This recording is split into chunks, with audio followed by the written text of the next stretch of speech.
A former U.S. ambassador to Turkey joined a panel of foreign policy analysts to discuss Russia's military involvement in Syria and how it affects U.S. and Turkish interests in the region. From the Atlantic Council in Washington, D.C., this is 3 Hours.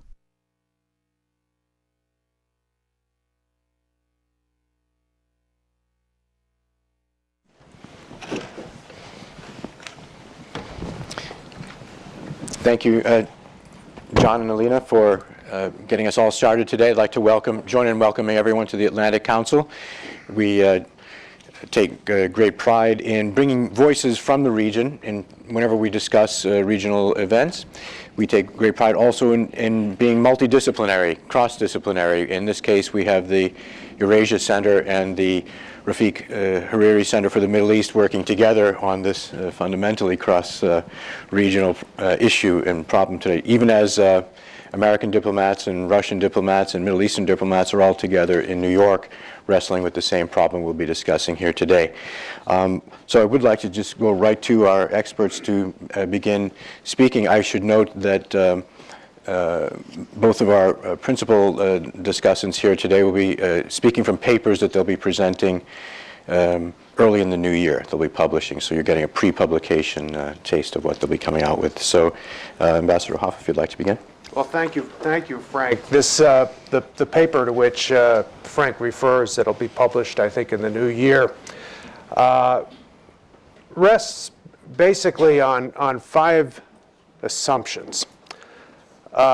Number one, that Russia and Iran, for separate but entirely compatible reasons, want to keep Bashar al-Assad in power indefinitely for the foreseeable future, at least in part of Syria.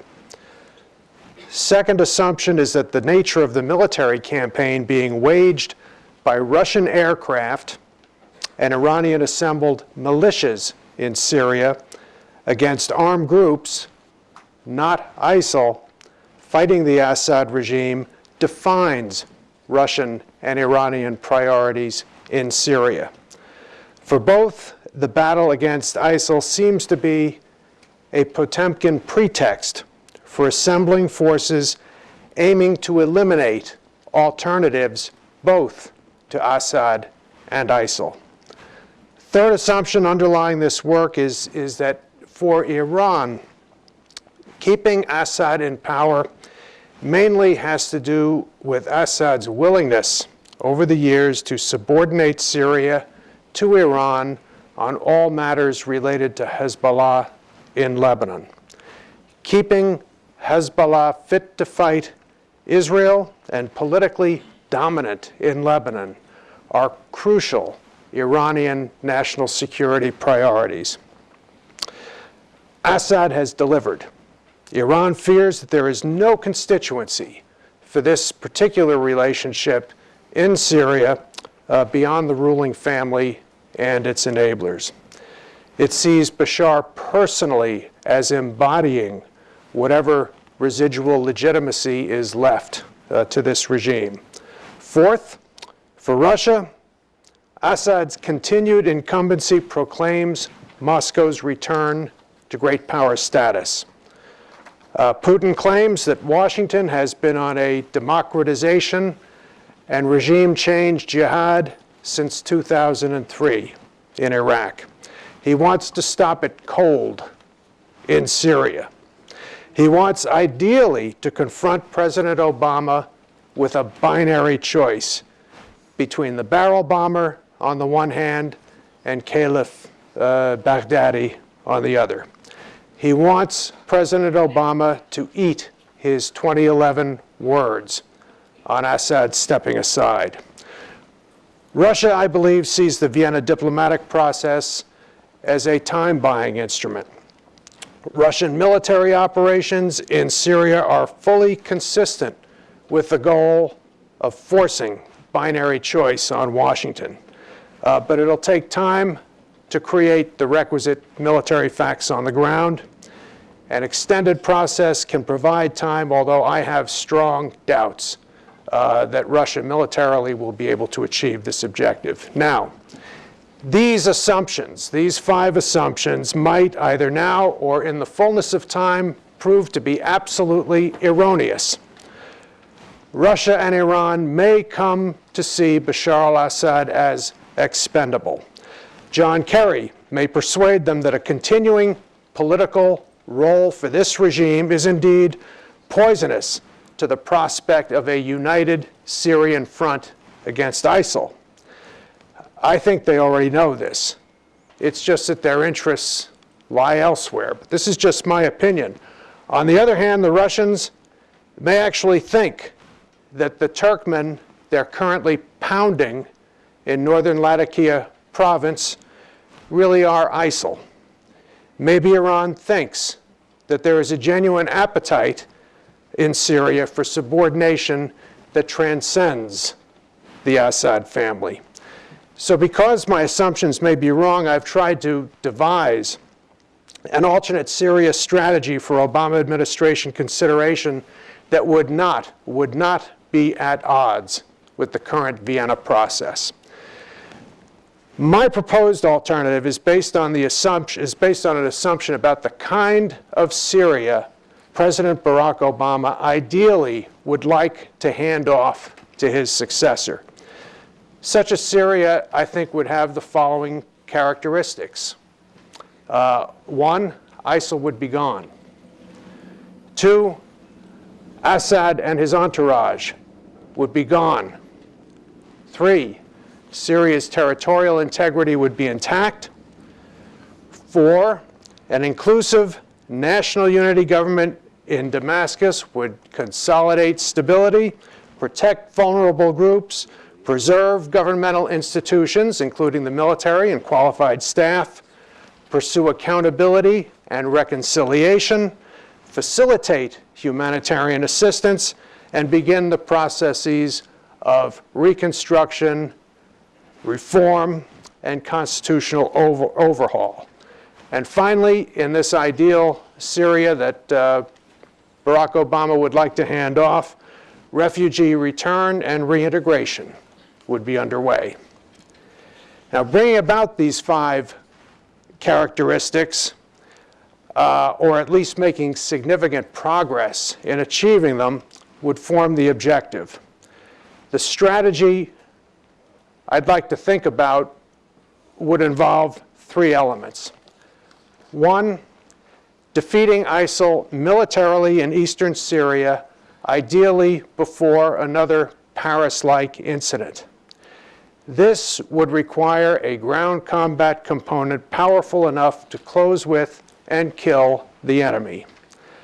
Ideally, this component would be drawn largely from regional states. At present, the appetite is not there. It would have to be stimulated by a sustained and heavy American diplomatic lift.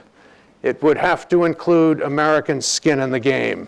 It would have to feature sustained American leadership for the duration. The second element of the proposed strategy would center on protecting Syrian civilians from the mass casualty atrocities of the Assad regime. Doing so would deprive ISIL of a recruiting tool, fulfill a practical precondition for productive negotiations and political compromise, and mitigate the premier humanitarian abomination of our time. Diplomacy first. Urge Russia and Iran to take their client out of this filthy business. This, I would hope, would be the focus of today's meeting in New York, although I doubt it will be so. But if the Russians and Iranians can't do it or won't do it, limited military countermeasures would be justified to make it somewhere between hard and impossible for the Assad regime to continue to kill people at wholesale rates. My preferred methodology would involve standoff systems such as cruise missiles and would avoid anything that has the word zone attached to it. Third and finally, giving the Syrian opposition an opportunity with financial and technical support to establish decent and effective governance in areas liberated from ISIL. If the Assad regime chooses at Vienna to negotiate, it will have an interlocutor. If it continues with collective punishment and mass homicide, it would face a non-ISIL alternative, capable ultimately of replacing it, albeit sometime during the term of Mr. Obama's successor. Now, none of it would be easy. All of it would be very problematical. Options have narrowed over the years from bad to worse. But if the objective of the Obama administration is to hand to its successor the kind of Syria I described, it cannot, in my view, rely on the good intentions of Russia's president and Iran's supreme leader. It cannot leave Syrian civilians defenseless. And it certainly can't wait for an ISIL-planned mass slaughter operation in the United States to defeat these people in Syria. At the very least, the administration should bequeath to its successor a Syria in which ISIL is gone, Syrian civilians are protected from regime atrocities, and a decent alternative to the regime itself is taking root in areas liberated from ISIL and expanding into rebel-controlled areas of northwest and southwest Syria. An authority that can build an all-Syrian national stabilization force that could, if need be, eventually oust the regime that made ISIL possible in the first place, a regime whose continued existence sustains ISIL. If my assumptions about Russia and Iran are wrong, they would oppose none of this. Indeed, if my assumptions were wrong, they will promote the inclusive Syrian government they signed up for at Vienna and will send their client packing forthwith. Thanks. Dr. Inozemtsev, what about those assumptions that Fred Hoff has laid out there? Oh, thank you so much. First of all, thank you so much for inviting me here. My task was much easier than Mr. Hoff's because I was asked to speak about the causes and the aims of the Russian actions in Syria. So I will sum up my presentation in several points, and then maybe I will comment if I have time for what I have heard just before. So if one looks on major drivers of Russian actions in Syria, some of them were mentioned already. So first of all, it's of course the chance for Mr. Putin to confront the United States and to confront the United States policies of intervention, which he opposed for many years so far, beginning from the operations in Iraq, and then even before Mr. Putin came to power, it was the Russian opposition to the operations of the Western powers in Yugoslavia, then in Iraq, in Libya, and so forth. So here Mr. Putin definitely sees the possibility to stop the American intervention and the American involvement and to counter it. So this is, I think, the first rationale behind these actions. The second one, I would say that Russia for long ceased to be a global power, a superpower.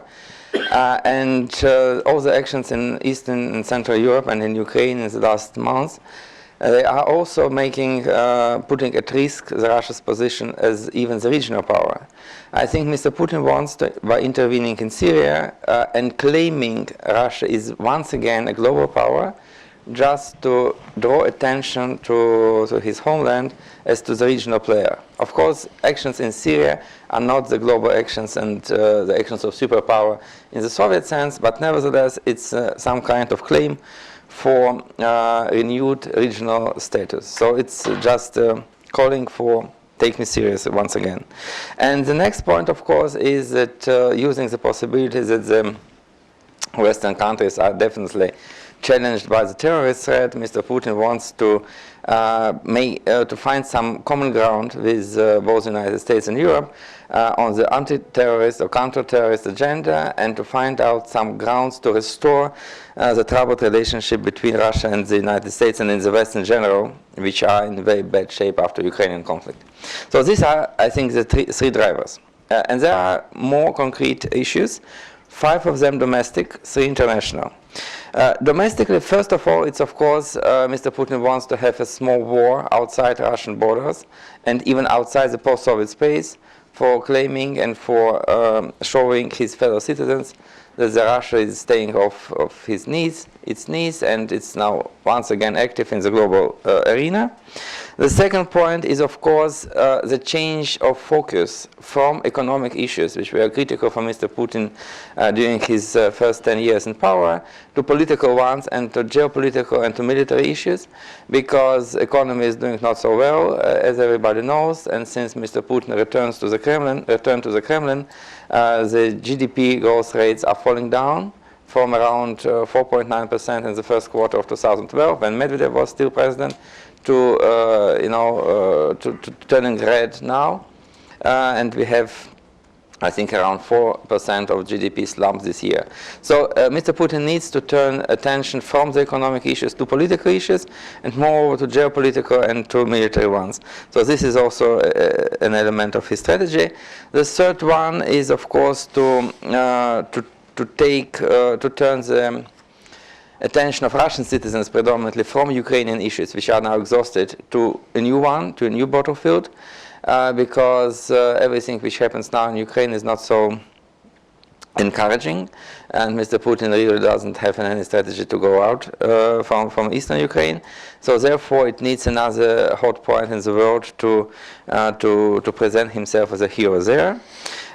And 2 latest issues is, first of all, during several years, the military in Russia were not in very good shape, because, first of all, they were humiliated during the Serdyukov tenure as a Minister of Defense, and then they were involved in Ukrainian military operations, hiddenly. It was not publicly announced that Russia is involved in Ukraine. It was, some kind of hidden operation, and therefore now they have the possibility for the first time in many years to act openly, to test their new military capabilities, and so to protect, we'll say so, in this way, to protect the Russia outside. So this is also to please the military and the military-industrial complex, which is quite important. It provides around 15 to 17% of all manufacturing jobs in Russia, and the military personnel and the members of the families are a big support group for Mr. Putin. And the last one, of course, it's a terror threat, because the fighting with terrorists, even maybe in some grotesque way, was for many years Mr. Putin's big game. And now, by taking once again this issue of anti-terrorist fight, Mr. Putin wants to capitalize on this issue. 3 reasons for on international scale. It's, of course, the relationship with Iran, because Iran was for many years a good friend of Russia and an ally for Russia in the Middle East. Now, after the Iranian nuclear deal and after the sanctions may be lifted in early January, so Russia feels that Iran is going out of its sphere of influence. So Putin somehow maneuvers to retain or regain the good relationship with Iran, with a common cause of stabilizing Syria, because, as it was mentioned, it's a very crucial issue for Iranian politicians to stabilize Syria and to have control again on Syria and Assad. The second point was, as I already said, some kind of cooperation with the United States on anti-terrorist agenda, and what we have seen now in New York and Kerry's visit to Moscow also proves that Putin is quite successful in this. And the last, but maybe not the least point, is that Mr. Putin wants to make some kind of trade-offs over Ukraine. What will happen next? I will finish with this. I think that the Russians will definitely try to stabilize the situation and to keep Assad in power for whatever long they can. I can admit that they will launch a ground operation, maybe not very extensive one, but they will, because they want to show up as a leader of anti-terrorist coalition. So I think they can send the troops to the ground fight. And of course, I would say that I don't trust the Russian leadership in some kind of decent negotiation with the West. You have different agendas, so I cannot see any fruitful compromise to be reached. The very last remark about the American strategy, because it was mentioned today, I would say that I doubt that someone can achieve a victory over the Islamic State there. I really doubt that we can speak in future about a united and sovereign Syria. I think the best way to do the job is actually to make a partitioning of the state, because it's really unviable for the years to come. Maybe Mr. Assad can continue his rule in a very small part of the country, but I'm completely sure that he will never succeed in defeating ISIS or ISIL in coming years. I think that if Mr. Putin wants to do this, let him try. It will be a very good experience for the Russians. And if you want to have a very necessary and very good ally on the ground, we should openly speak about the possibility of independent Kurdish state in the place. So I think that Syria is gone, the military victory is unachievable, and the strong coalition with Russia is also out of question. Thank you. I see a painful overlap in your validation of the assumptions, particularly struck by your point, Vladislav, that you don't see a common purpose between what Russia is about and what Secretary Kerry is about, for example, in New York. That is a very sobering thought. So if we're back in the zero-sum game days, part of the reason we were going to split today's program into this first panel, talk about how we got here, with the idea that the second panel would be where we go from here. But there's, in fact, substantial overlap. And I don't know if we want to have the two presenters refine anything before we go to the other commentators on this, or then in that case, Professor Stent. Well, thank you very much, and thank you for inviting me here. I enjoyed reading both papers very much, and I really don't disagree with anything that you said, Slava. I'm going to just confine my remarks to Russia and Russian goals, and just maybe reinforce some of the things you said, but you're not going to get any good news from me either. So I think, just to reinforce what you said, that Russia has multiple goals in its campaign today in Syria, and some, but not all, are actually related to Syria itself. So I wanted to just say a few more words about the broader context that both of you have already alluded to. Vladimir Putin believes that Russia has a right to a seat at the table on all important international discussions. He believes that the United States has tried to deny him this right for the past 25 years.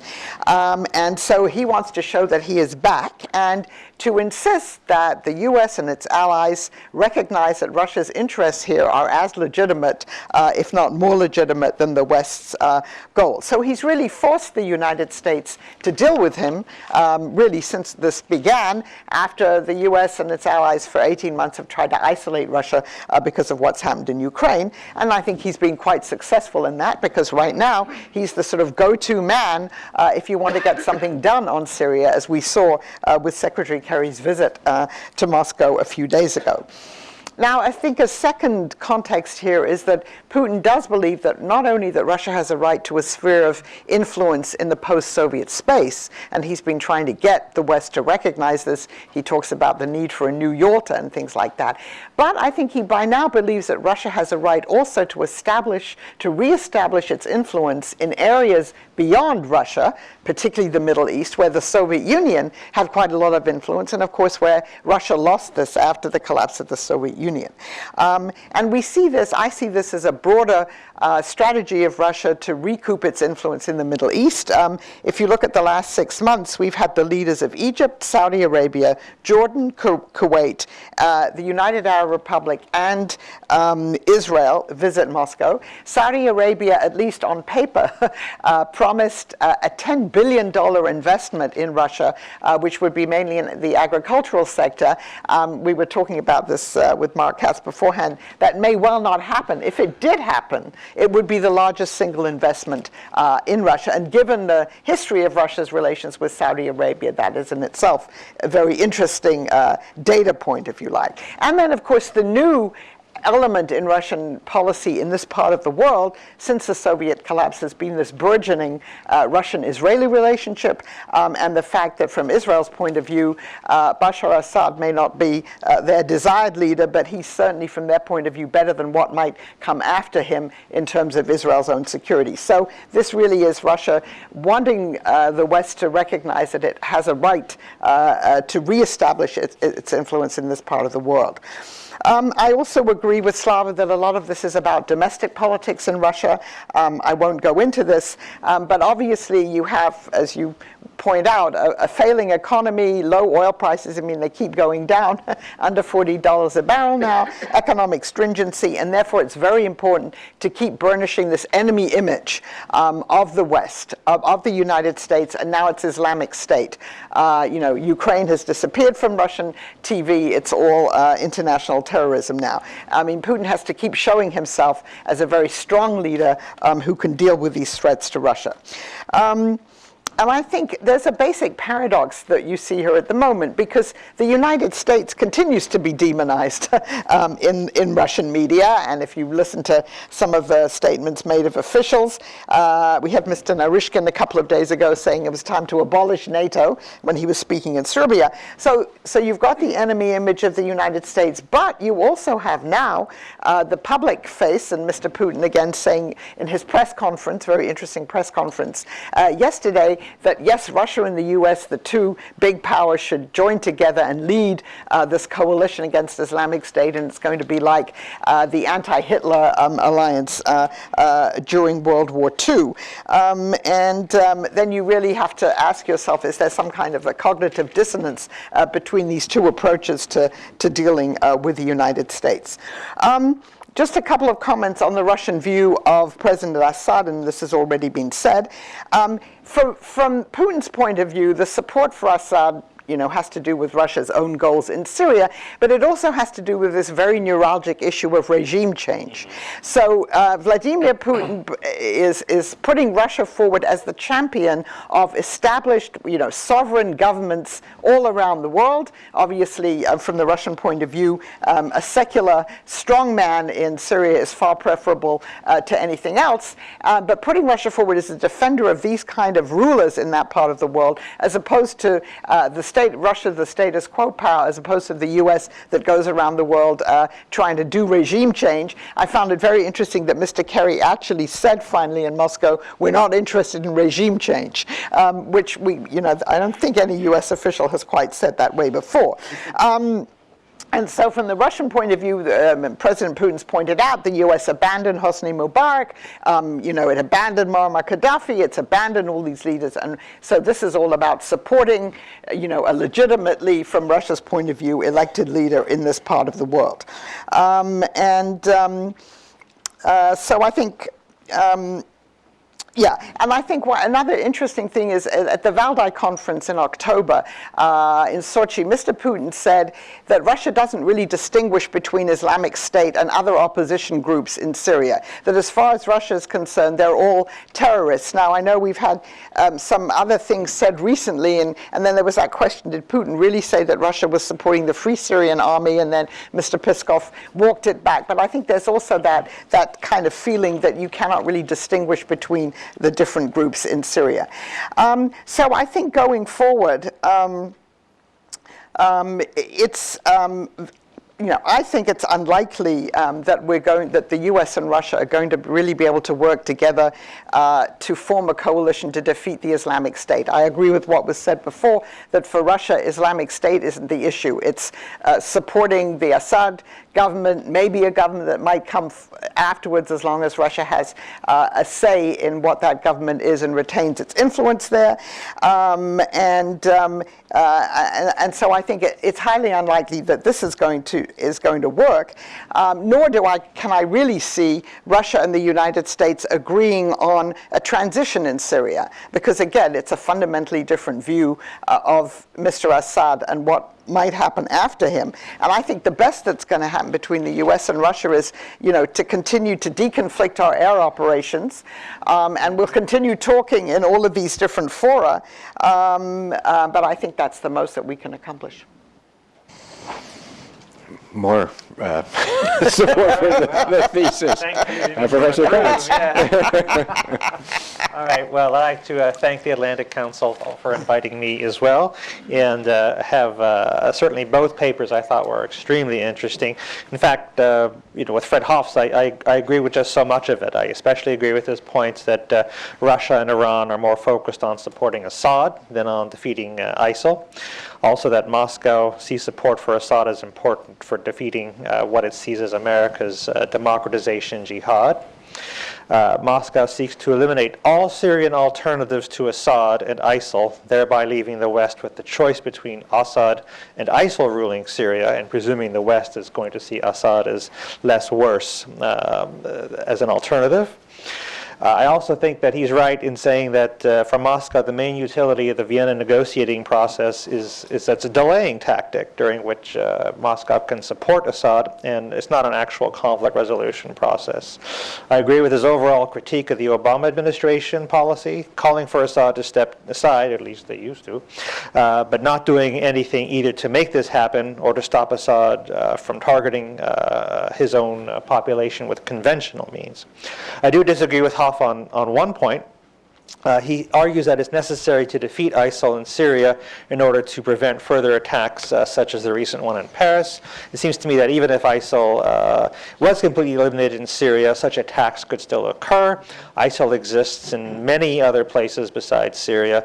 Further, even if ISIL were eliminated everywhere, other jihadist groups or sympathizers could launch such attacks. These concerns, of course, do not mean that the defeat of ISIL in Syria is not a worthwhile goal, but we must be realistic about what will result from it. I find Hoff's proposed strategy for the U.S. in Syria to be quite sensible, and this alone explains why it won't be implemented, Fred. I'm sorry. More seriously, Russia and Iran are not the only actors in Syria for whom the defeat of ISIL is not the highest priority. Indeed, while virtually every actor supports this goal, it's not really the highest priority for any of them. I think for Turkey, keeping the Kurds down is more important than defeating ISIL. For Saudi Arabia and the Gulf states, Iran's presence in Syria is more of a threat than is ISIL. For the Obama administration, I think the possibility of another large-scale U.S. military intervention, that's more of a threat than ISIL. For the EU, for Jordan, for Lebanon, I would argue that the refugee flows are more of a threat than ISIL. And so I think that this is the problem, that everyone opposes ISIL, but everyone has some more important goal that they pursue, and therefore it's not the priority, not the actual priority for anyone. Turning to Professor Inozemtsev's paper, I agree with most of his points as well, especially that Putin is motivated not just by concerns about Syria, but larger geopolitical and domestic concerns in formulating his policy toward that country. I think he's dead on when he says the Iranian nuclear agreement was something that actually worried Moscow, and Russian intervention in Syria allowed Moscow, to quote from him, to find new points of cooperation with Tehran that could prevent Iran's unpredictable moves, both in political and economic issues, i.e. moving somehow toward the West. I also agree with him that Moscow may well feel impelled to introduce ground forces into Syria, since Assad's forces control so little there despite Russian air support. As we have learned, air support alone doesn't protect a weak ally. But if this ground operation does indeed occur soon, as he indicates, Russian hopes to emerge naturally as the leading force in any prospective anti-terrorist coalition, in my view, may remain unfulfilled. The basic problem with Putin's approach to Syria, as outlined by Inozemtsev, is that while it is directed against the West, it is also intended to gain Western support for Russia as not just a member, but the leader of the coalition against ISIL and terrorism in general. But even if the U.S. does not actually oppose a Russian ground offensive in Syria, it's hardly likely to support it, much less treat Moscow as the leader of the coalition against ISIL. There's another alternative, and that is to simply let Russia suffer from all the ill effects of intervention in the Middle East that Washington is all too familiar with, and Moscow should be as well. Inozemtsev refers to the belief in Moscow that America will somehow be forced to cooperate with Moscow in Syria and elsewhere.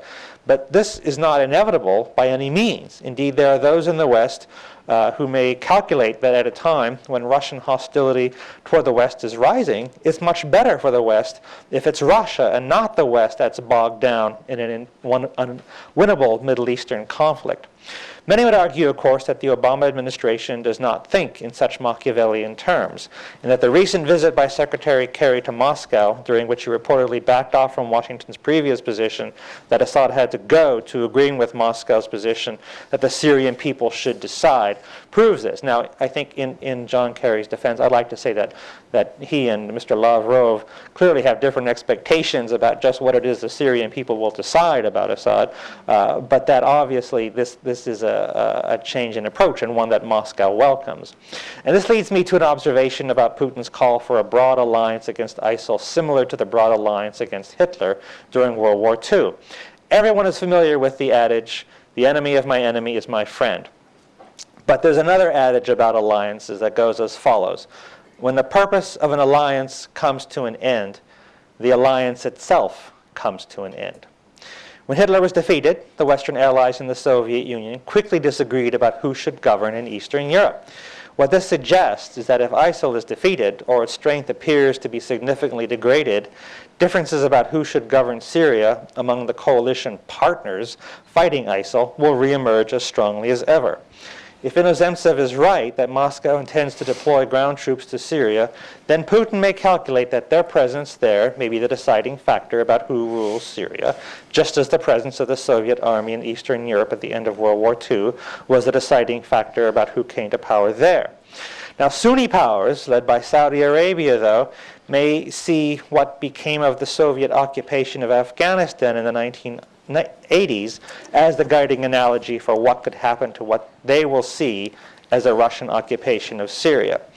In the United States, even if the Obama administration may not be employing a Machiavellian logic, its allowing Moscow to take the lead in Syria may enable the next administration to do so. Thank you. Thank you for addressing that point. I was going to ask if someone, because we have actually heard, attributed to White House sources at least, people speaking of the Russians being caught in the Syrian quagmire as, welcome to it. So this is something we can pursue in a bit. So Ambassador, Minister Dean Fahmy, if you could give us a perspective on all that you've heard, but also this question of Arab world reaction to what the Russians are doing, and how are they calculating their long-term interests in an accurate way, or making some serious miscalculations here? Well, let me start by saying that I'm going to be the devil's advocate, frankly. One, because I enjoy it, and secondly, because I think it's necessary to have a rational discussion about this. Secondly, given I'm the last speaker, I'm going to throw out my conclusion first and then explain why. This is not about whether you're going to engage Russia, or whether you're going to compete with Russia, or whether you're going to cooperate with Russia. You're going to do all three of them at the same time. It's simply a reality that neither the US, the West, Russia, or the Arab world, or for that matter, Iran, has a conclusive tool in its hand to either solve the Syrian issue or to deal with ISIS alone. So we're going to have to do all of that at the same time. The real question isn't whether we do that. The real question is, are we going to pursue crisis management or conflict resolution? And there are two different things. And that applies to the ISIS issue, and it also applies to the Syrian issue. Depending on whether we decide we want to limit the damage rather than solve the problem, there's a level of cooperation that we can actually achieve without pushing that.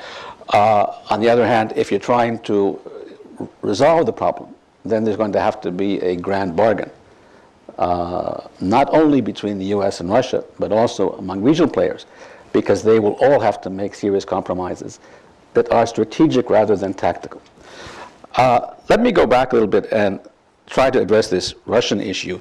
But just before saying that, I'm always sort of provoked by sort of my non-aligned background, which goes a long way back. Many people here don't remember that, by people telling me who has the right to intervene in my region. So I mean, what seems to be provoking people here is, does Russia have the right? Well, who gave you the right? But I need you, and I need the Russians. So it's not a matter of whether we need, whether you'll be there or not. I'm going to invite you, as I will invite the Russians, to come and help us address these issues, because frankly, I can't solve them alone. You can't solve them alone either, by the way. Because if, and as was said by the speakers here, does anybody really believe you can deal with ISIS without ground forces? Who's going to put them? Will the Americans, will the Russians, will the Arabs alone, will the Iranians, will anybody put them alone? So we're going to have to find a way to work together. The issue is how much we do this and how much not. But let me go back to the Russian issue. I went, when I was foreign minister with, at the time, Field Marshal Sisi, to Russia, and we met President Putin. Spent an hour with him. 45 minutes, he spoke about extremism and the threats to Russia from extremists. And we went through the whole package of extremists.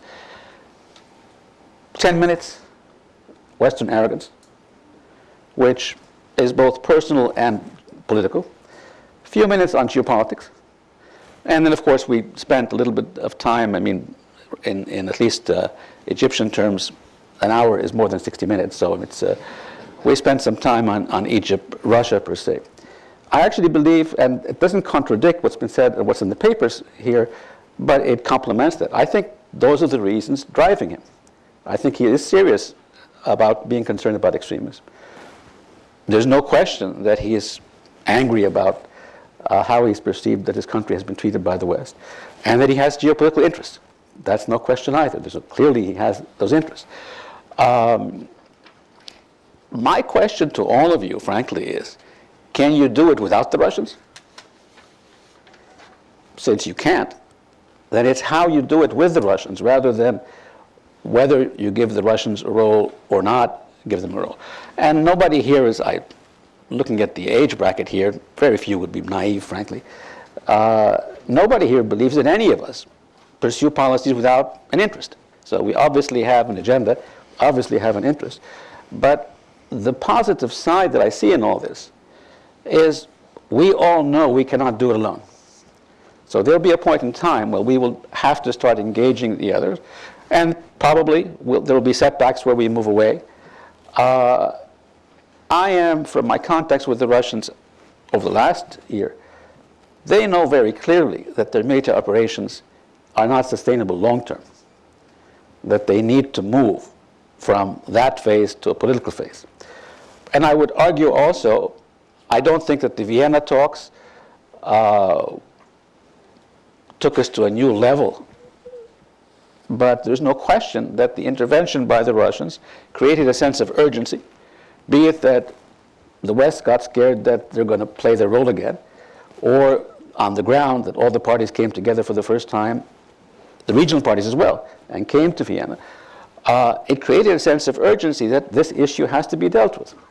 So in that respect, I actually find the intervention as a tool, not the policy. The intervention as a tool, I see it tactically as having had a reasonably positive effect. Now, is it is the policy right depends on what we do after the intervention.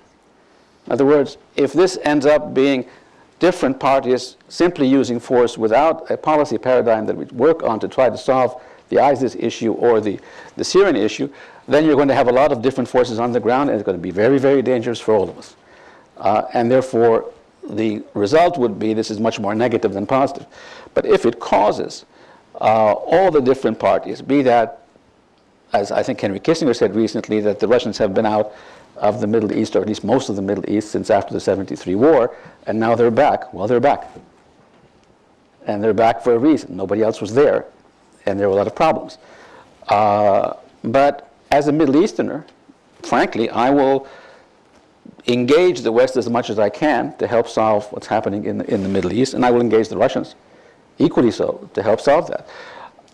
From the Middle Eastern perspective, there's tremendous sensitivity and a little bit of an exaggeration, frankly, as to how many conspiracies the West has managed to get the Middle East to where it is. I'm not a big conspiracy fan, although you give me a lot of ammunition to think and move in that direction. But nevertheless, we can't solve this without the West, and we can't solve it without Russia. So my argument to all of you, frankly, is, yeah, sure they have interests, sure they have agenda, sure they want to play a role there. But how can I take advantage of that rather than, is this going to be a coalition where we all embrace the same goals exactly and walk at the same pace? Or is our competition necessarily mutually exclusive, where we have to hurt each other more than we gain? It depends. If I frankly believe that engaging Russia is a good thing, and I also believe that they understand that there's only so much you can do without engaging other parties, but I'm not ready to say yet that this step per se is the beginning of the solution. That depends on the politics after that. Nabil, beyond the sectarian issues that are involved there in, say, the motivations of Gulf states versus Iran, or Iran's sectarian motivations, do you detect in all your travels across your region of the world much sensitivity to the humanitarian cost and attributing the blame for that to Iranians and Russians and Assad? A lot of Fred Hoff's thesis is that one point of world diplomacy ought to be at least agreement on that, on stopping the barrel bombing, some sort of ceasefire that at least stops the depredations against civilians, and it's clear what the source of that is. It's Russian-made aircraft flown by Syrian pilots, presumably, with Russian materiel. Is there sensitivity there, or is that not even in the secondary or tertiary level of conversation? 6-7 months ago, I would argue that you could look at the center and east of the Arab Middle East as being more sensitive to Western interventions than Russian interventions, and from the center to the west, they're more sensitive about the Russian intervention. Now, whether it's because of realpolitik or otherwise, there still is a lot more sensitivity regarding the Russian intervention in the western part of the Arab world, particularly the Gulf. But I think there's a larger degree of realism that, well, can they be pushed in the positive direction? And the point that Angela made just before, how many Arab leaders have been there, and even non-Arab leaders have been there. I think this is a good point. We will have agreements and disagreements with the Russians. I don't question that. We don't necessarily agree on everything they do, and we don't disagree on everything they do either. But can we afford to do it without them? If we could, frankly, I'd do it without them and without the Americans and everybody else. We can't. Sure. So, and I actually believe that while they may have policies that we differ with, they are rational people pursuing those policies. So I believe in the value of diplomacy, trying to engage them, because I have no other alternative. And secondly, I I am ready to have if we're living in quote unquote, as the aviation term is, in an open society or open skies, there will be competition out there. So that doesn't really concern me that much. But the point that I think as a Middle Easterner we have to emphasize much more is that the debate shouldn't be about whether it is, whether it affects Western interests or whether the Western involvement affects Russian interests. But it really should be focused first, not exclusively, but first on, does this help solve the problems of the region? That's really my point of departure. And part of that leads me to come to conclusions that are completely realpolitik. Do I think we can, I mean, if there was a clear solution to how we move from where we are in the tragedies in Syria to a new Syria, we'd do it, but there is no clear solution. And even if you drew it up, and I can draw up a couple of formulas, the process of getting there is very complicated.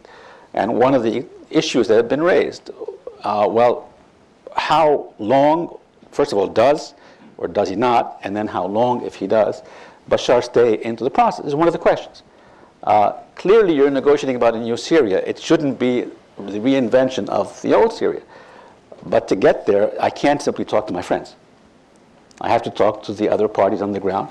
And as angry as I understand and I respect and I agree with the Syrian opposition in their anger with Bashar, there are a lot of other despicable characters, frankly, on the ground that are of tremendous threat to the Middle East. So it's not simply I'm going to talk to these, I'm going to talk to the others. It's complicated. So because of the complexity, we need to engage each other as mature, rational people, understand that I may differ with you on some interests, but nevertheless, it's better for me to engage you rather than to say, well, your interests are different from mine, and therefore we won't play cards. Okay. And before we turn to broader questions and discussion, if I may take the privilege also of asking you, Vladislav, nobody mentioned the word Turkey, which along with Egypt and the Arab world is close to my heart. There's a lot of my professional experiences there. It seems to me there has been quite a major turn in Turkish relations, quite a dramatic one. I was there until a year ago, and we had Putin, we had visits back and forth and between the then Prime Minister and then later the President. People around now President Erdogan praising Putin to the skies publicly.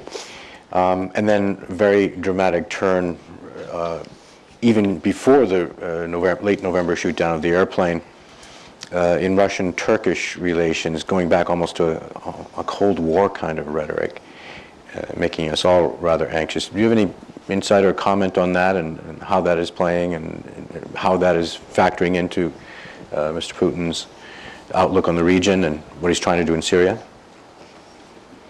Or even prospects for managing it? If I can, I would not say that Mr. Putin has changed his agenda due to all this showdown with Turkey. I think that he never believed before that Turkey can be an ally in this fight. And what happened with this incident with Russian airplane is one, look, it just benefited a bit Mr. Putin because it enlarges his strategy of confrontation with whomever can, challenge Russia. And I would say even in the Russian press and the Russian public opinion, the conflict with Turkey these days is even more commented than the operation in Syria.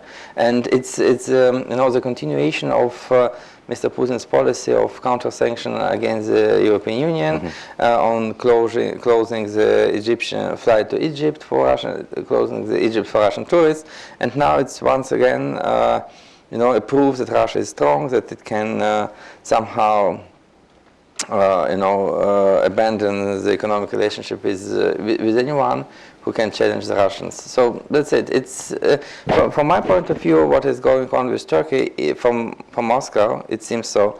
It's just another kind of a propaganda effort from Mr. Putin's side. I'd just add a small thing. If you read what Mr. Putin said yesterday in his press conference about Turkey and the United States. I'm not going to repeat it because it wasn't very polite. But sort of, again, linking Turkey with the U.S., and so Turkey is now, again, part of the general,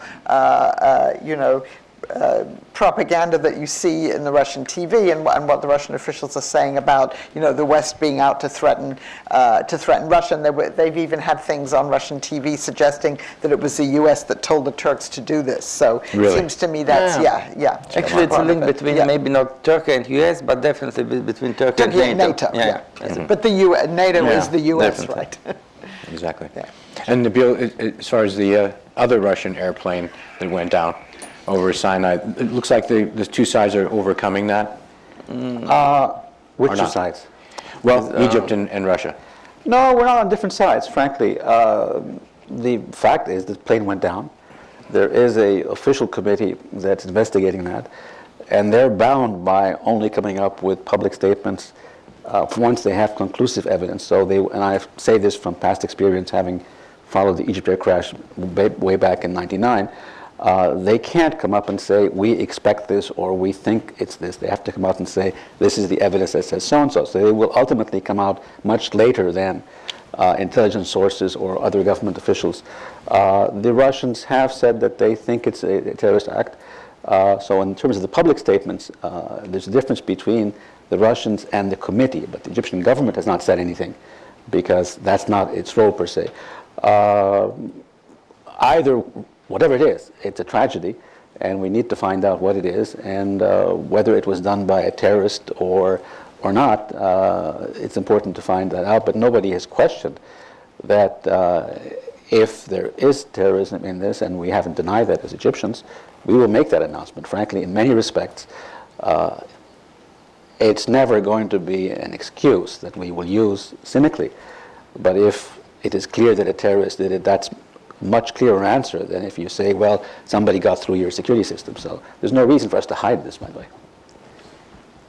And the countries are moving toward collaboration on improving the security so that civil aviation and just touristic yesterday, I think I saw travel something in the media that we invited the EU aviation security team to come in and check the airport processes back home, and that the airport facilities seem to have passed that test. So, look, we are a nation that will only really thrive if we have tourism.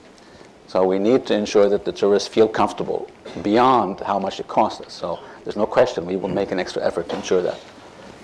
Okay. If no further interaction among the panelists, I'll throw it open to the audience and start forward, and we'll try to move around. Maybe Judith Kipper? Yes. Michelle, if you can bring the microphone to Ms. Kipper. Thank you. Very good panel. Nabil, I'd like to address my question to you. But let me start by saying that clearly the misconceived strategically catastrophic war in Iraq by the U.S. disrupted an unstable status quo and made the Arab transition, which was necessary, inevitable, more vicious, violent, faster, virulent, everything you can say about it, and probably helped to create ISIS. Nevertheless, when we look at the problem, the lack of Arab leadership, Arab willingness to participate in help, whether it's militarily, helping Syrian refugees, except for Jordan and Lebanon, which are the weakest of the weak. The Gulf states are totally, absolutely, completely preoccupied with their allergy to Iran. They don't talk about Syria or ISIS. The lack of cohesion in the Arab world. Egypt is a big country with a big U.S. armed military. Maybe you can't do it without the international community, and it's now become a Russian-American problem. But how do we do it without something coming out of the Arab world? And so far, there's next to nothing. Well, there's no answer to the problems, but I wouldn't say there's next to nothing. The the Egyptian proposal, for example, to create an Arab Rapid Deployment Force was one step towards, well, we need to have the capacity and the tools to deal with threats and not always call on others to do that. Now, that has not gone through yet. It's still up to debate, and there are some countries that are not comfortable with that. Just 2 days ago, the Saudis came up with another coalition about terrorism. That's just the beginning, but it reflects that the Arab world is starting to look at what can they actually do. I understand that there's no question that there is the humanitarian pressure, and I think, as you said correctly, Jordan and Lebanon have carried a lot of this. Egypt, even though it's not on the border, has actually about 400,000 Syrian refugees now. We need to, and the Kuwaitis, frankly, have an annual conference where they provide financial support for the refugees. Is this going to be solved completely alone by the Arab world? No. And therefore, the point I made at the end of my comments, there's so much distrust in the region, be that among some of the parties in the region or between some of them and the West and some of them and Russia, unless we have a better political understanding of what are the limitations of the cooperation and the competition, unless we have sort of this grand, not grand bargain, maybe that's a bit too much, but at least the grand understanding, you're not going to get a strong commitment to Arab forces or a strong commitment for Western forces or Russian forces that's sustainable. All of these formula will fail unless we have a stronger political understanding. That's why, as much as I'd like to say, I have the answer, I'm going to go and do it, I openly say, I don't have the answer, so I need to talk with people that will actually compete with me and may have different agendas, but that's really my point. And I think this is what your point is, Judith. If the point is the Arabs need to do more, I've been saying that for years now, so I have no problem with that at all. Fred, you've been calling for an Arab stabilization force based largely on Arab contributions. With Jim Zogby had his annual poll come out just a week or two ago, which showed actually substantial public support. For me, a little bit surprising, more than I had detected. Any insights you have on the prospects there? Nevertheless, I mean, if the United States were to mount the kind of diplomatic campaign, I think it should, as an alternative to the president being forced to deploy American soldiers and Marines in the wake of a Paris-like incident occurring in the United States, I think the going-in assumption would be certainly at the leadership level in the region a very, very, very suppressed appetite for putting ground forces into eastern Syria against ISIL. This is an appetite that would have to be stimulated by the United States. I would not in the least try to shortchange or understate the difficulty this particular administration would have in making the case that we're in this for the duration, will provide the leadership, and will put skin in the game. So there may be substantial and growing popular support for decisive military intervention against ISIL, but my going-in assumption is that at the leadership level, the appetite for ground intervention would be very much under control. Dr. Rubai, you don't have your hand up, and you're going to be part of the next panel, but for an Eastern Arab perspective, any comments on either this issue or any other ones we've got to hear? You want to save it for the next panel? Okay. Let me jump over to this side, and then sir, with your hand up, and back, and then we'll come around. David Colton from the Ijiwara Group. My question to the panel... Did you say again from? Ijiwara Group. My question to the panel is to hone down on the question of, quote-unquote, the Russian offensive. Let's be very candid. The Russian offensive has been a flop to date. Their progress has been measured in scant kilometers. They have maybe about 50 aircraft doing sorties, mostly with unguided bombs. And if we recall, under the Soviet Union, there were 8,000 troops stationed in Syria at the time. If you look at the current tooth-to-tail ratio of the Russian military, which is about 7-to-1, 6-to-1, and you actually work through the military requirements to maintain a sustained operation, I put to the panel, Putin can't do it. More importantly, the Iranians have taken enormous casualties, not just among senior generals, but at the second lieutenant level. And if the panel may know, the Iranians are talking about it on state TV. And there are reports that the Iranian troops are actually pulling out, meaning that the Russians themselves are going to have to add more ground pounders. And I put out to you how much of what we're seeing with Putin is the same kind of bluff he tried to daunt with Ukraine. He has tried to get away with a lot on cheap. And I throw to the panel out, when push comes to shove, how much can he really do? Anyone wish to respond to that? Okay, it's a very good. I think it's a very, very good question. I agree that for hoping to achieve some credible results, you should impose much more and should deploy much more forces there. Actually, I would say that economically and financially, it's not a big problem for Russia to send their ground troops to Syria, because now the operation looks like quite cheap compared to overall Russian military expenditures. Whether they will do this or not, my personal position is that they actually will try to do this in some foreseeable future. Mr. Shoigu, who is now Minister of Defense, said on the Collegium of the Minister of Defense 2 days ago that we will go as far as to Euphrates.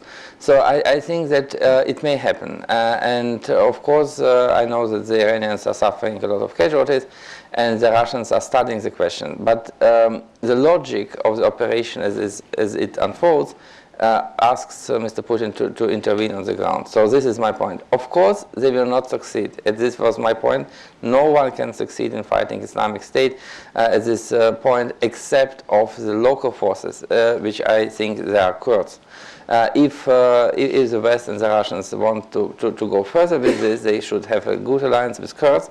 They should promise Kurds the independent states there on some lands which the Kurds can secure from the influence of Islamic State, and this can help. Neither Iranians, nor Russians, nor Americans will succeed in ground operations. But my point was that the Russians will, as I believe, will try to start it.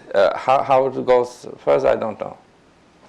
But isn't the point that several of you had made earlier, including Fred, that the Russians are not trying to succeed against ISIS, really, as Professor Stent also has said? Yeah, but look, even the point is suppressing all the opposition. But even they engage in ground operation against, for example, the so-called moderate opposition, they will somehow confront ISIS, and it will be some clash with this. What I would like to say, one very small point, that Putin seems to me very controversial in his attitude towards the extremists. It was mentioned here, the extremists, because before it was known that around 5,000 to 6,000 people were having Russian passports or having the post-Soviet country citizenship are fighting on the part of ISIS in Syria. And all these people went there in the last 2-3 years. So with ISIS getting around in Syria, the Russians have succeeded in squeezing out the terrorists and extremists out of Russia. And with bombing the Syrian opposition and ISIS, they are fostering them to come back. And I think that Putin is completely counterproductive in what he is doing in Syria for Russian domestic security. But he is doing what he does. That's the point. Mark and then Charles. Just very quickly, Putin himself has talked about that he prefers to fight them there than fight them here in Russia, and I think that I think part of the problem is that as we ourselves learned, just because we intervene in Iraq doesn't mean that jihadists can't attack targets elsewhere. But I think the real basic problem that Putin has is that his government does not treat Muslims in Russia decently at all. In other words, that no matter what they do, even if they're very successful in Syria, this is a huge problem that they're not dealing with successfully in Russia itself. I'm not sure that there are many Russian Muslims who are really basically agitated by what's happening in Syria, but they are agitated by what's happening to them in Russia itself. And it seems to me that Putin's operation in Syria doesn't change this at all. Okay. And Miss? Yes, please. Oh, hello. My name is Karina Orlova. I work for Echo of Moscow. My question is for Mrs. Stent. My question is about Putin's goals in Syria and Assad. So you said that he wants to keep Assad in power, and you also said that he always supports legitimate regimes, and he always stands guard for these legitimate regimes, which is not exactly true, because you probably remember the first visit of Mikhail Saakashvili when he was elected as a Georgian president was to Moscow, where he was quite warmly accepted.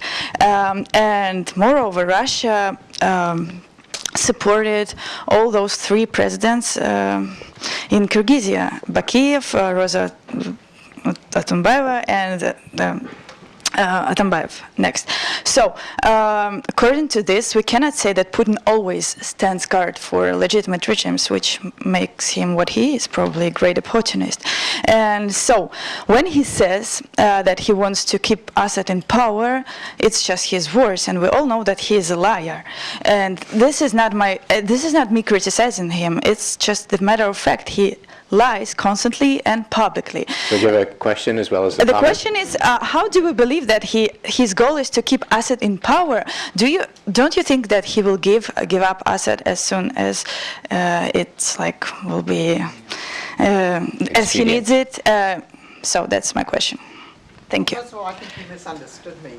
I said that Putin wants to project to the world, and this is what he says, that Russia supports all legitimate rulers, particularly in that part of the world. I didn't say that I agreed with that, but that's certainly the message that Russia is sending to that part of the world is we support the leaders that are in power and we're against regime change, all right? So that's point one. No, I also said, and maybe I didn't make that clear, I think for the moment, Russia does want to shore up Assad. And going back to the previous question, whether the Russian operation has been successful so far or not. It's been successful in as much as Russia intervened because it was very concerned in the summer that it looked as if, the Assad forces were weakened and that there might really be, that the government there might be in danger. And so for now, right, Assad seems to be stronger, and the Russians have achieved limited goals. That doesn't mean if at some point they think it's in their interest to support another leader, again, as long as they have a say in who that leader is, and they can be reassured that their influence in Syria will last. It's not tied to the man, and Mr. Lavrov has himself said that they're not necessarily tied to President Assad. But for the moment, that's where they are, and I think in these talks in Vienna, that certainly is their starting position. Yeah, honestly, I haven't detected from any of the panelists any suggestion that Russian calculations are anything but hard-nosed and based on power and interest. Right. Nothing emotional about the Well, I connection think it was to Assad. pointed out in one of the papers. That's right. There's no love lost. It's just that, Sure. at the moment, this is the government that's in power. Not a matter of principle, right there. Yeah. Did you? Okay. There's a gentleman who's had his arm up. I'm afraid it's going to cause pain. Bill Jones from Executive Intelligence Review. Given that most of the speakers were singing from the same song sheet, or maybe beating on the same drum, I might say, I want to ask a contrarian question. One is with Professor Hoff, or Ambassador Hoff's presentation. There was something of a fallacy of composition in talking about what the Russians and Iranians have to do in order to come to this solution. If you see the Russians and Iranians connected at the hip, I think that's a very big mistake because they both have their own interests, they have common interests, and they have different interests. And the only way that we can deal with this situation, with Russia especially, where we have a much broader spectrum of interests and issues that have to be dealt with, trying to see them together, I think, would be the biggest mistake in dealing with this problem. Secondly, I'd just like to say, The question is how much Putin's actions are actually proactive. That is, we have to go into Syria to assert our great power aspirations, and how much was reactive. Remember what was happening in Syria right before that was that the U.S. was considering having a no-fly zone, which of course would have put that conflict in a much different context. We would be on the way towards regime change by setting up an area which was under our protection. And I think Putin, if is seeing this, made the Russian moves in order to counter that. And if you see that way, that was really a brilliant move on his part to throw a monkey wrench into what was going to be a very dangerous development in Syria. With regard to his proposals of working together, I remember when he came to Kennebunkport, because I was up there at the time, and talked with Bush after 9/11. He said, let's work together to deal with this terrorism problem. And Bush said, yes, we'll do that. But everything that happened after that, and I think my microphone is going out, everything that happened after that was expansion of NATO, there was the missile defense. We didn't follow up on that at all, and I think that was the biggest mistake in the world, so that there is a certain sense from Russia that they have put out the hand of friendship a long time ago, Putin personally, and has been rejected all along. And when they're doing it again, if we try and take the attitude of refuse, right down to a question, I think it's a because mistake. otherwise Those we're are the two questions I'd like to throw on the table. Did you pick on something you can respond to? I think, you know, when my paper's published, you'll see a little bit more nuance in the question of the Russian-Iranian relationship in all of this. They do come at this from an entirely separate set of interests. Where they come together, at least for the time being, at least for the foreseeable future, is in the perpetuation of Bashar al-Assad in power in Syria. Now, and this touches a bit on Nabil's point as well. I am absolutely in favor of engaging the Russians on the question of Syria. This is one thing, I think, for all of the shortfalls in American policy over the past few years, this is really probably not an area where we can be criticized.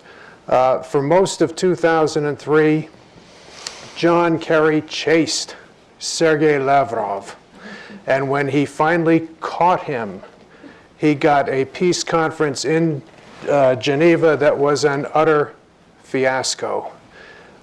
We're chasing again. We've got a Vienna process that we can all hope and pray succeeds. What I would like to see, and I do think we're very much in the crisis management mode. I agree entirely with Nabil that nobody has the silver bullet that's going to solve this problem. We're into crisis management. And I think the one thing that is absolutely essential for the United States, Russia, and Iran to agree upon is that attacks, mass casualty attacks on civilian populations are inadmissible under international law and must stop now. And I must say, even if the fact that we're in the middle of the premier humanitarian abomination of our time, even if this means nothing to individuals, how in the world is this Vienna process going to get anywhere with civilians on the bullseye? Okay? How does an opposition delegation come to the table and deal in the spirit of goodwill and compromise and political arrangements while its constituency is being blown away on a daily basis? How do we fight ISIL when this marvelous recruiting tool provided by the Assad regime remains in effect? I mean, this is why I think this issue between the United States, Iran, and Russia really needs to be addressed up front. Otherwise this Vienna process becomes an elongated permission slip for continued slaughter which will stop anything good at all from happening in Syria. A lady here with a comment. Brenda Schaefer, Atlantic Council. You know, the cornerstone of U.S. policy on Syria has been Assad must go. We heard this unequivocally from President Obama, and it's probably one of the only issues that had bipartisan support during the Obama administration, that everyone in the U.S. agreed that Assad must go, but the debate was about how much U.S. support for him to go. But we've really never challenged the basic premise. Russians came in 2011, told the U.S. that Assad must go strategy was dangerous. It would lead to destabilization. They have legitimate interests there. They were dismissed by the U.S., won their interests and also their warnings. And maybe we can, 4 years later, can we say we need to challenge this premise and that maybe the Russians got it right and we should have listened to them? I think given the role of Bashar al-Assad in making ISIL possible in Syria, and his ongoing role in keeping that organization healthy and well inside Syria, it tends to re-emphasize the fact that if we had had a strategy to implement the president's words, had we implemented that strategy, we'd be in a much better place than we are now. But we didn't, and so the question still remains. I mean, not having had it, whatever the reason's up to now, and I guess we can kick that to the next panel too. Where do we, collectively, we and the Russians, sort of go from here? Any other responses to that point, Bill? Could I just add? I think you raised, Brenda, a very good point. And I think from the Russian point of view, what they saw is that the Syrian problem could be resolved the way Chechnya was resolved. In other words, that the regime forces come in, essentially just demolish the Islamist opposition, and establish, an authoritarian peace, and that the same thing could be possible in Syria. It occurred in Algeria. This is sort of the model, and that after all, why should the West complain? We've dealt with Assad regime before. What was the difference between what Assad was doing and what the Algerians did, or what they, or even quite frankly, in the view of what Sisi did in Egypt? In other words, they see it as sort of similar. But I think that what Fred's indicated is that unfortunately, the continuation of the Assad regime is not a recipe for stability. It is a cause of instability, and I think that's the trouble, is that there is no bringing stability about. And I have a feeling that what we're going to see in Syria is what everyone doesn't want, and that is, like Iraq, it's just going to be a de facto split up. Only it might actually be more complicated in Syria than it is in Iraq. You'll have little fiefdoms, an Alawite area, we'll have a Kurdish area, maybe a Druze area, a Sunni Arab area, ISIL will have its area, and that they'll have all these little, and maybe neighboring states will have their little areas of influence as well. That's what we're going to actually see, even though that's not what anyone actually wants. If I can just jump in on this. I think the issue of whether Assad goes or not, and when he goes for that matter, of course, has been a very sensitive issue, and it will continue to be a very sensitive issue. And if you keep asking the question, you won't get an answer, unless we clarify what happens after. So my suggestion is to do some reverse engineering. In other words, how do we ensure that Syria remains Syria, irrespective of who the Syrians decide to be president? I'm not addressing that issue per se. And the reason I say this is, if you develop the formula or the guarantees for what will be the day after, you actually factor in what are the interests of the regional states, what are the interests of the states outside of the region. So that makes addressing the question of, okay, who is the president, something where it's a bit more rational than if you simply say, well, okay, he must go or he must not go, but nobody knows what's going to happen the day after. And I can tell you, because I've done this for a long time, hundreds of scenarios of what would or would not happen, and they're all conflicting with each other, at least a large number of them. So it is a question, and it's going to be a sensitive one, and it will always be a problem until it's answered. But I think you can get closer to the answer if you try to develop the structures for Syria, for the new Syria, and then work back to, okay, who will actually be the president, and how do we choose that president? This reference to the morning after will resonate painfully with Dr. Muwaffaq Rabai and myself when we tried to deal with the same issue with respect to Saddam Hussein, Saddam must go, and the thesis of the United States work with the Iraqi democratic opposition to Saddam Hussein was to construct this idea of the morning after. What would it look like? What would the future look like? I don't regret that, but in fact, I think it was our failure to actually succeed in having a clearer vision of how Shiites and Kurds and Sunnis and Christians and all the rest would hold that out. Immediate aftermath. Exactly, it was. Anyway, we've got just a couple of minutes. Why don't we see if we can put together whatever questions are there, and then any panelists who would like to sum up, we can do that. Let me take the farthest back hand that I can see, gentlemen. Again, yours is the last hand I could see in the back, and I'll work forward. Your name, please, and organization, if any. From Turkish Heritage Organization. There is a mentioning about the imprecise bombing in Syria that's going on by the Russians.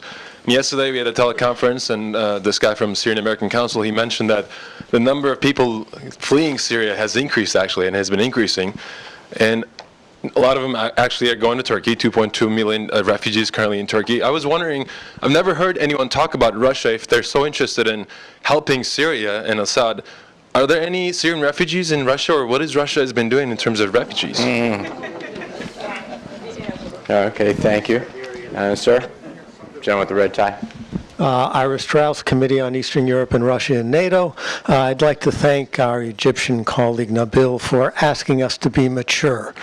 And I think that's very helpful. We've heard that there's a red line on the part of the administration against effective use of American force, and that seems to be accepted. If we're going to be mature and accept that, then we have to accept that we make compromises with other people's interests. If we don't accept that, then let's stop accepting it. But we have to make real choices. For 4 years, we've played a part in keeping Syria enmeshed in civil war. Mr. Kerry at one point said that that is his objective, to keep it in a stalemate, because he doesn't want our side to win by force. And Mr. Obama has said on several occasions he doesn't want our side to win against ISIS by force. Others on our side can, but we can't. It doesn't do any good, he says, which is a very peculiar argument. It doesn't do every good, therefore it doesn't do any good. I think there is a real need for maturity, and I would like to see us doing as our initial presenter said, to do the right thing and put enough force behind our hopes to give substance to our hopes. We'd still probably have to compromise on some of them.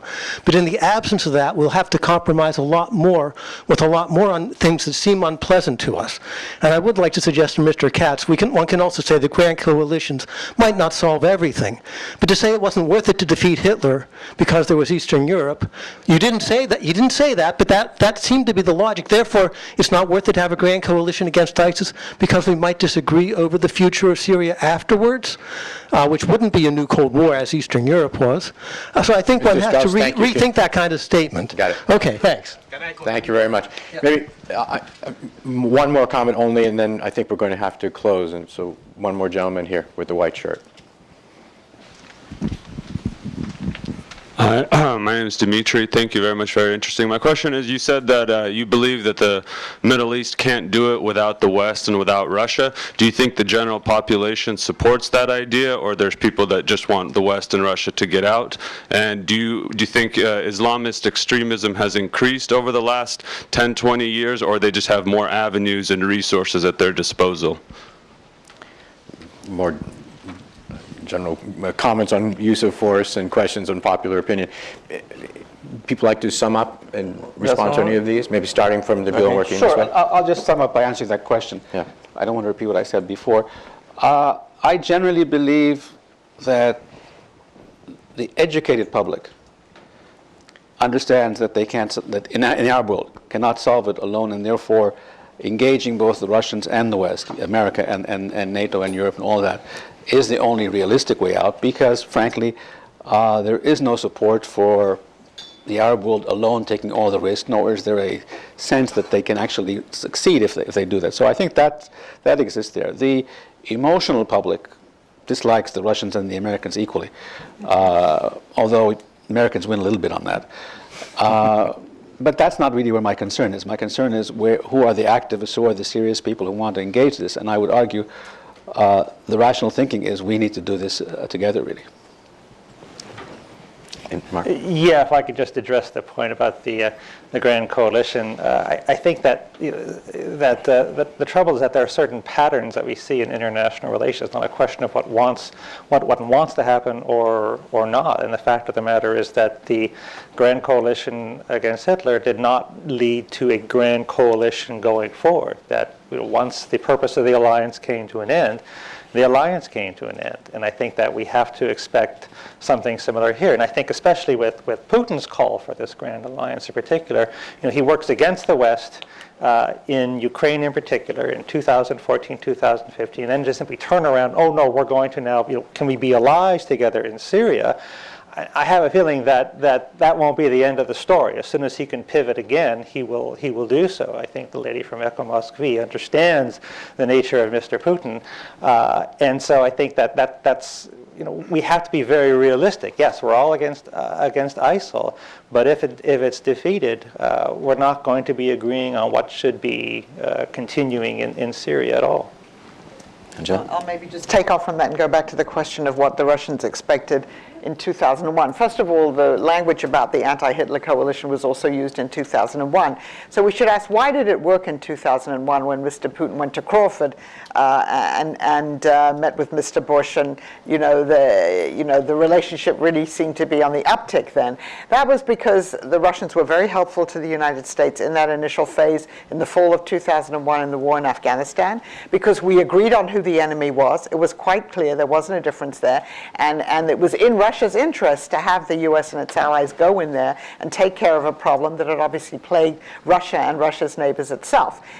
We're not in the condition today, and of course we should try and work with the Russians, but to have a successful coalition like this, we'd have to agree on who the enemy is, and I think the panel has shown that we don't agree on who the enemy is, except by saying, in general, it's Islamic State, but we have very different definitions, and we don't have the trust, which in a way we did have even in that brief window in 2001 because of everything that's happened in recent years, particularly with what's happened in Ukraine and where the Russians have failed to say, what they're really doing there. So that is why, yes, we can try, but the conditions, for instance, that made cooperation and counterterrorism cooperation in 2001 possible are not there now. Okay, I will just react a little bit on the question about the Putin-Bush connection and the possibility of cooperating between US and Russia. Yes, I agree that it were some prerequisites for such cooperation in the early 2000s, but then you mentioned the missile treaty and NATO expansion and all other things. I think they have been exhausted since then, and now we can, of course, try to reestablish some of these connections, but I think it's too late. And Mr. Putin is now on a completely different course than he was 15 years ago. So I cannot see any productive coalition under such circumstances as today. And the question about the Syrian refugees in Russia, there are not so many of them. I would say there are very few. And you said about Russia is claiming to help Syria. No, it's claiming to help Assad. Assad is not Syria. And therefore, Russia simply doesn't care about Syrian refugees because Moscow is helping just Assad, not Syria. Okay. Concluding comment? Yeah, just a couple of comments. I would say, first of all, if a coalition of truly professional military forces in sufficient numbers cannot defeat ISIL in eastern Syria, what has this world come to? Do we think local indigenous forces are going to be able to do the job if professionals cannot do it? There was an interesting article in the Washington Post the other day, I believe by Liz Sly, not 100% sure, about the effects of sustained Russian bombing in northern Syria, not far from the Turkish border, how this is obstructing rather decisively the inflow of humanitarian assistance to needy Syrians at particularly the worst time of the year, with the onset of winter. This is horrific.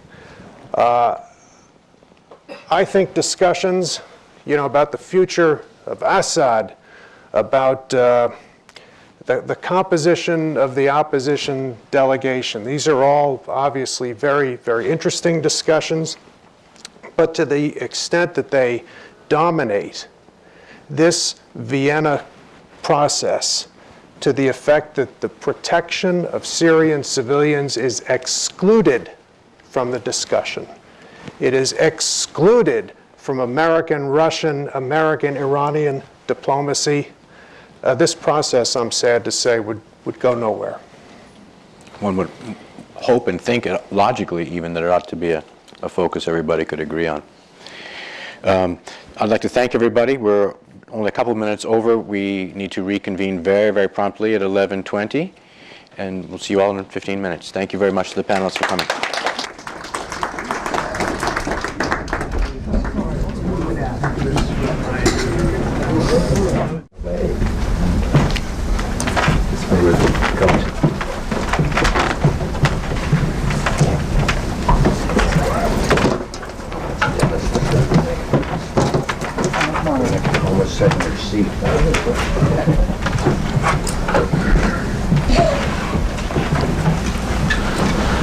I'd like to thank everyone for coming this morning.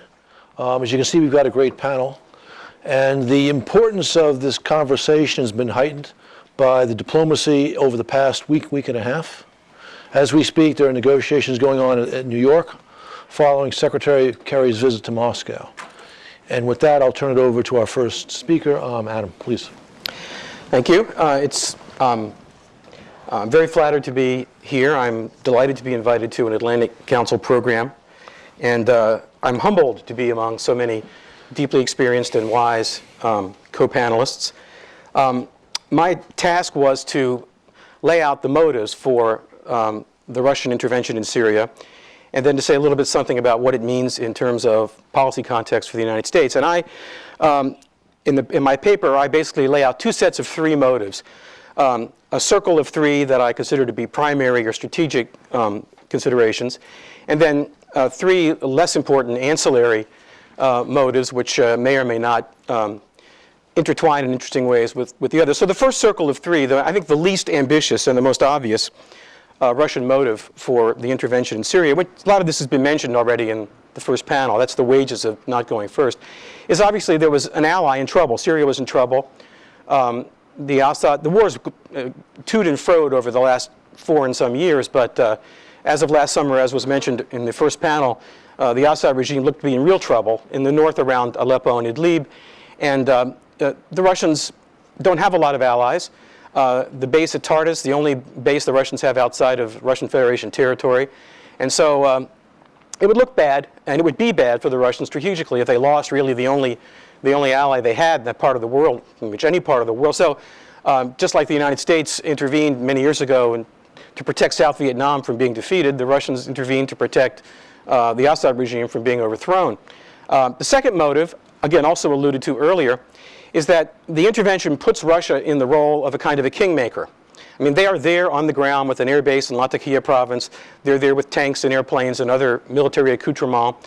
And they had become a much larger factor in any prospective settlement to the Syrian civil war, and then what might be done with respect to Daesh thereafter. The third motive, I think, which hasn't been mentioned, and this is highly speculative on my part. I have no hard evidence to back this up, but I think it's a logical inference that I think we need to at least consider. The Syrian regime, over some 4 years or so, with frankly a not very impressive order of battle, managed to kill something like 250,000 people, mostly unarmed civilians, to create something like 4 million refugees out of a population of about 24 million, and to create something like 7 or 8 internally displaced peoples, internal refugees. The Russians, if they wanted to, could kill 3 times as many people and produce many more refugees than the regime already has. The point being to put a good deal of pressure on the European Union. European Union has obviously had a great deal of difficulty coping with 800,000 refugees, or less than 1 million. Imagine what it would do to the tenor of European politics if they had to deal with 3 million or 4 million. I don't have any evidence, again, as I say, that the Russian government, that Vladimir Putin is deliberately trying to exacerbate and push to the right European politics. But I wouldn't put it past him, and one of the reasons is because just like there are these three main strategic rationales for Russian motives in Syria, I also see a kind of like Mashtuka dolls, nested inside of one another, same kind of scaled motives in Ukraine. The first is just to create a rubble heap so that Western ideas and institutions can't get closer to Moscow. The second would be to suborn or replace the government in Kiev, which is not to the liking of Vladimir Putin. But the third stretch goal, probably much too dangerous to attempt, would be to send little green men into a Baltic state and watch what would happen in the American, the European, and the transatlantic response.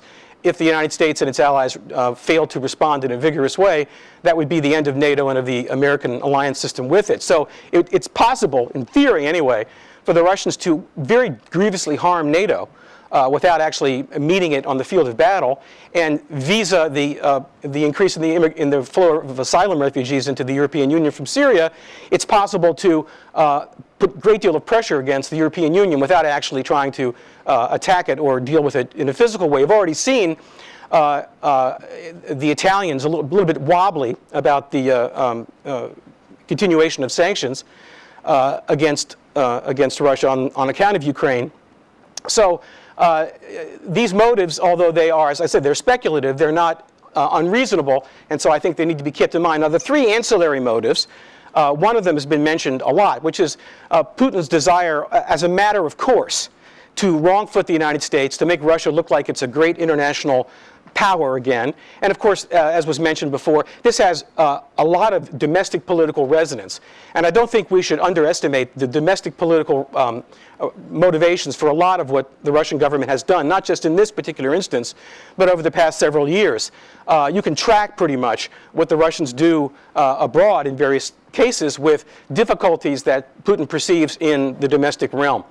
But there are two other motives. I mentioned Ukraine. One of the motives, I think, is simply distraction, is to get people's minds off of Eastern Europe and Ukraine and to get it on the Levant.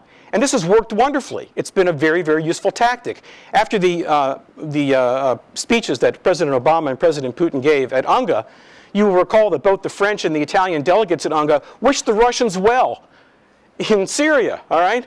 Well, what kind of selective amnesia do Western allies have to wish the Russians well in Syria and not say a word about what's going on in Ukraine? The third ancillary motive, and again, I'm not a Russia expert really. I would defer to Slava and to Pavel and to Angela about this subject. But it seems to me that one of the things that we've been witnessing is a kind of an international arms show, air show with a ground addenda designed to basically sell weapons. The Russians had to eat an $8 billion bill when the Baathi government in Iraq went down. The Syrians owe them about $4.5 to $5 billion. I think they're concerned about that. But more important, the Russians have sold the Iranians the S-300 air defense system. That's expensive stuff. The Iranian conventional order of battle is rusting and basically useless. They are going to get something on the order of $100 to $125 billion in cash. And one of the things they're going to do with that money is try to buy a conventional capacity. Where are they going to get it from? We're not going to sell it to them. The only place they can really go is Russia. It's even possible that the Iraqi government will decide, if only for the cause of interoperability with Iran, also to purchase a new Russian conventional order of battle. And if you add up these numbers, I mean, you're talking about, grocery money here. You're probably talking about, looking out over a 10-year period, something more than $50 to $60 billion. Now, that may not sound like a lot of money to the United States, but in Russia, which is deindustrialized, and the military-industrial complex being plugged into the oligarchy, that's politically powerful amounts of money. So, to me, those are the two sets of three motives that I think explain what the Russians are doing. Now, the problem, of course, it's easy to list motives. It's very easy to do this. The problem is to assign what the priorities are in the minds of the decision makers in Moscow, and then to say how these various motives interact. I don't have time to discuss that, but also, we don't have any hard evidence about how that works. And again, I would defer to the Russia experts to counsel me on what they think the interaction and the priorities really are. Last comment. What does this mean for the United States? Dennis will talk about this at more length, but just let me say very briefly. I mean, it seems to me that if you think about the problem in Syria and with Daesh long enough, you come to the following very simple syllogism. Number one, Daesh is a problem. It's a threat. It's dangerous. How dangerous? People can argue, but after what's happened in the last couple of weeks, it's dangerous. And there's a lot of discomfort, it seems to me, that the policy right now that the United States is pursuing is not adequate either in terms of its likely consequences or its urgency to obviate the problem. Second part of the syllogism, okay, then you've got to go after these guys on the ground. Air power alone doesn't work. Who is going to supply these forces on the ground? Well, there's been a change in the polls in the last couple of weeks. More Americans are willing now to send large numbers of American forces into the Middle East than I thought would be the case, and probably for the wrong reason, but that's irrelevant. But I don't think that President Obama is persuaded that this is the right thing to do. So we're looking also for reasons of not just political expediency, but political efficacy. We're looking for Sunni allies on the ground. They may be Arab, they may be Turkish. But as has already been pointed, I think Mark Katz pointed this out, ISIS is not anybody's first priority. It's there, but everybody has a higher priority. It is therefore impossible to assemble a local coalition whose main target is the destruction of Daesh. However, it is not impossible, in my view, to construct a coalition whose target is the Assad regime, and with its Russian ally. And that brings us back to where we should start in the first place, which is that the Assad regime is the problem in creating Daesh. The Russians are the problem in helping them, and the Iranians are the problem in helping them as well. So we come back to the real danger in the region, which is less ISIS, which is a symptom or an emanation of the problem, and the real problem is the Iranians, the Russians, with Hezbollah and the other militias. That's the larger strategic problem, in my view. So this puts us right at loggerheads with what the Russians are trying to do in Syria, which is to sustain Bashar al-Assad, where our interest and the interest of the Sunni coalition should be to displace him, whether physically or by dint of retorquing the battlefield so that diplomacy can produce the kind of outcome that we desire. That's how I see it. The last thing I'll say is this. If the United States had decided 3.5, 4 years ago to create a humanitarian zone, my preference was that it be Turkish soldiers and with US and NATO backing, but of course no one paid any attention to me, obviously. If we had done that, we'd have been there first. The opposition to the regime would have a chunk of real estate, Syrian real estate, in escrow, against which to trade for influence over a political solution to the Syrian civil war. Now the Russians are there first. Now suggestions that we create a no-fly zone or suggestions that we bring standoff weapons to attack the regime or degrade the regime, or suggestions that we create a humanitarian keep-out zone run into the fact that the Russians are already there, and therefore raises the possibility of either an inadvertent or not so inadvertent clash, direct clash between American and Russian forces in Syria. That's dangerous. That's what comes from not using force judiciously at an earlier point in a crisis and then allowing it to fester so that all one's solutions and all the risks get worse. I'll stop there. Thank you. Wonderful. Dennis? So what I'm going to try to do is say a few things that complement, I think, what Adam just said, but also what I heard from the first panel as well. And I want to put kind of in a larger context the issue of what's sort of driving the Russians and how should we respond to it. If you go back to 1971, Angela, as you remember, as do I. No, I mean from the standpoint of Alexei Kosygin said in 1971 that no problem anywhere in the world could be resolved without the Soviet Union. And it's pretty clear that Vladimir Putin would like to create that as a reality for Russia. Now in 1971, when Kosygin was saying this, we didn't view it positively. Détente was supposed to regulate and make competition predictable. It wasn't supposed to make the Soviet Union a global arbiter.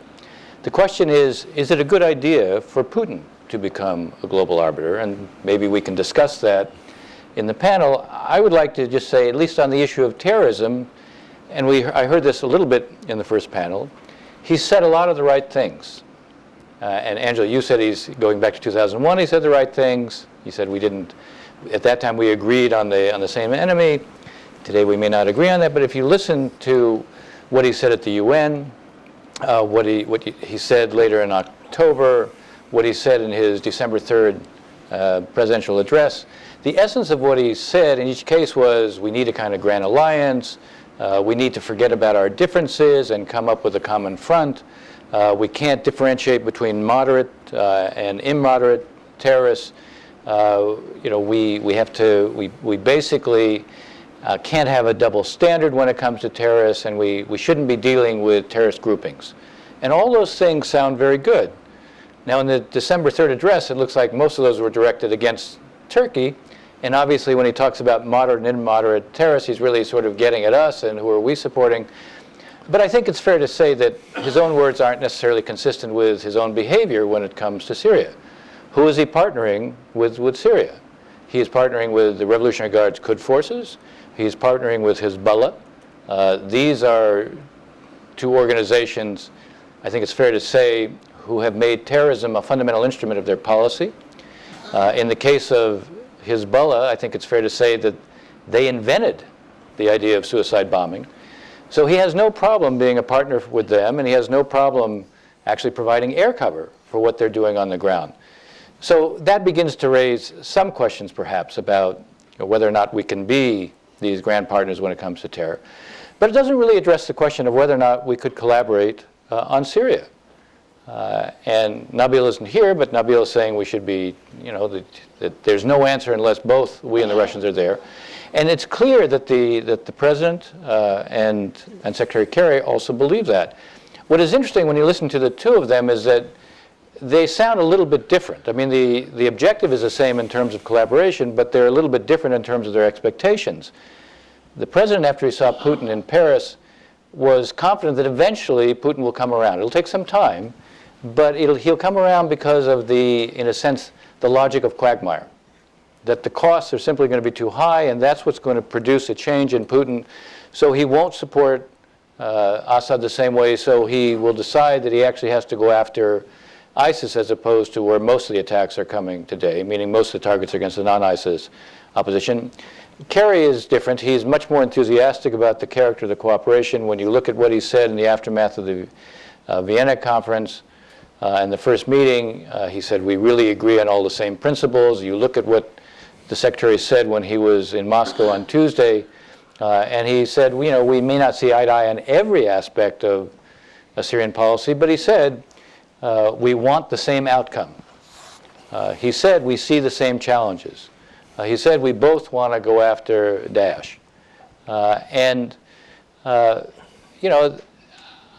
That obviously creates the potential for the kind of collaboration that we see, at least that the administration, I think, sees. And I really wish and I hope that they're right.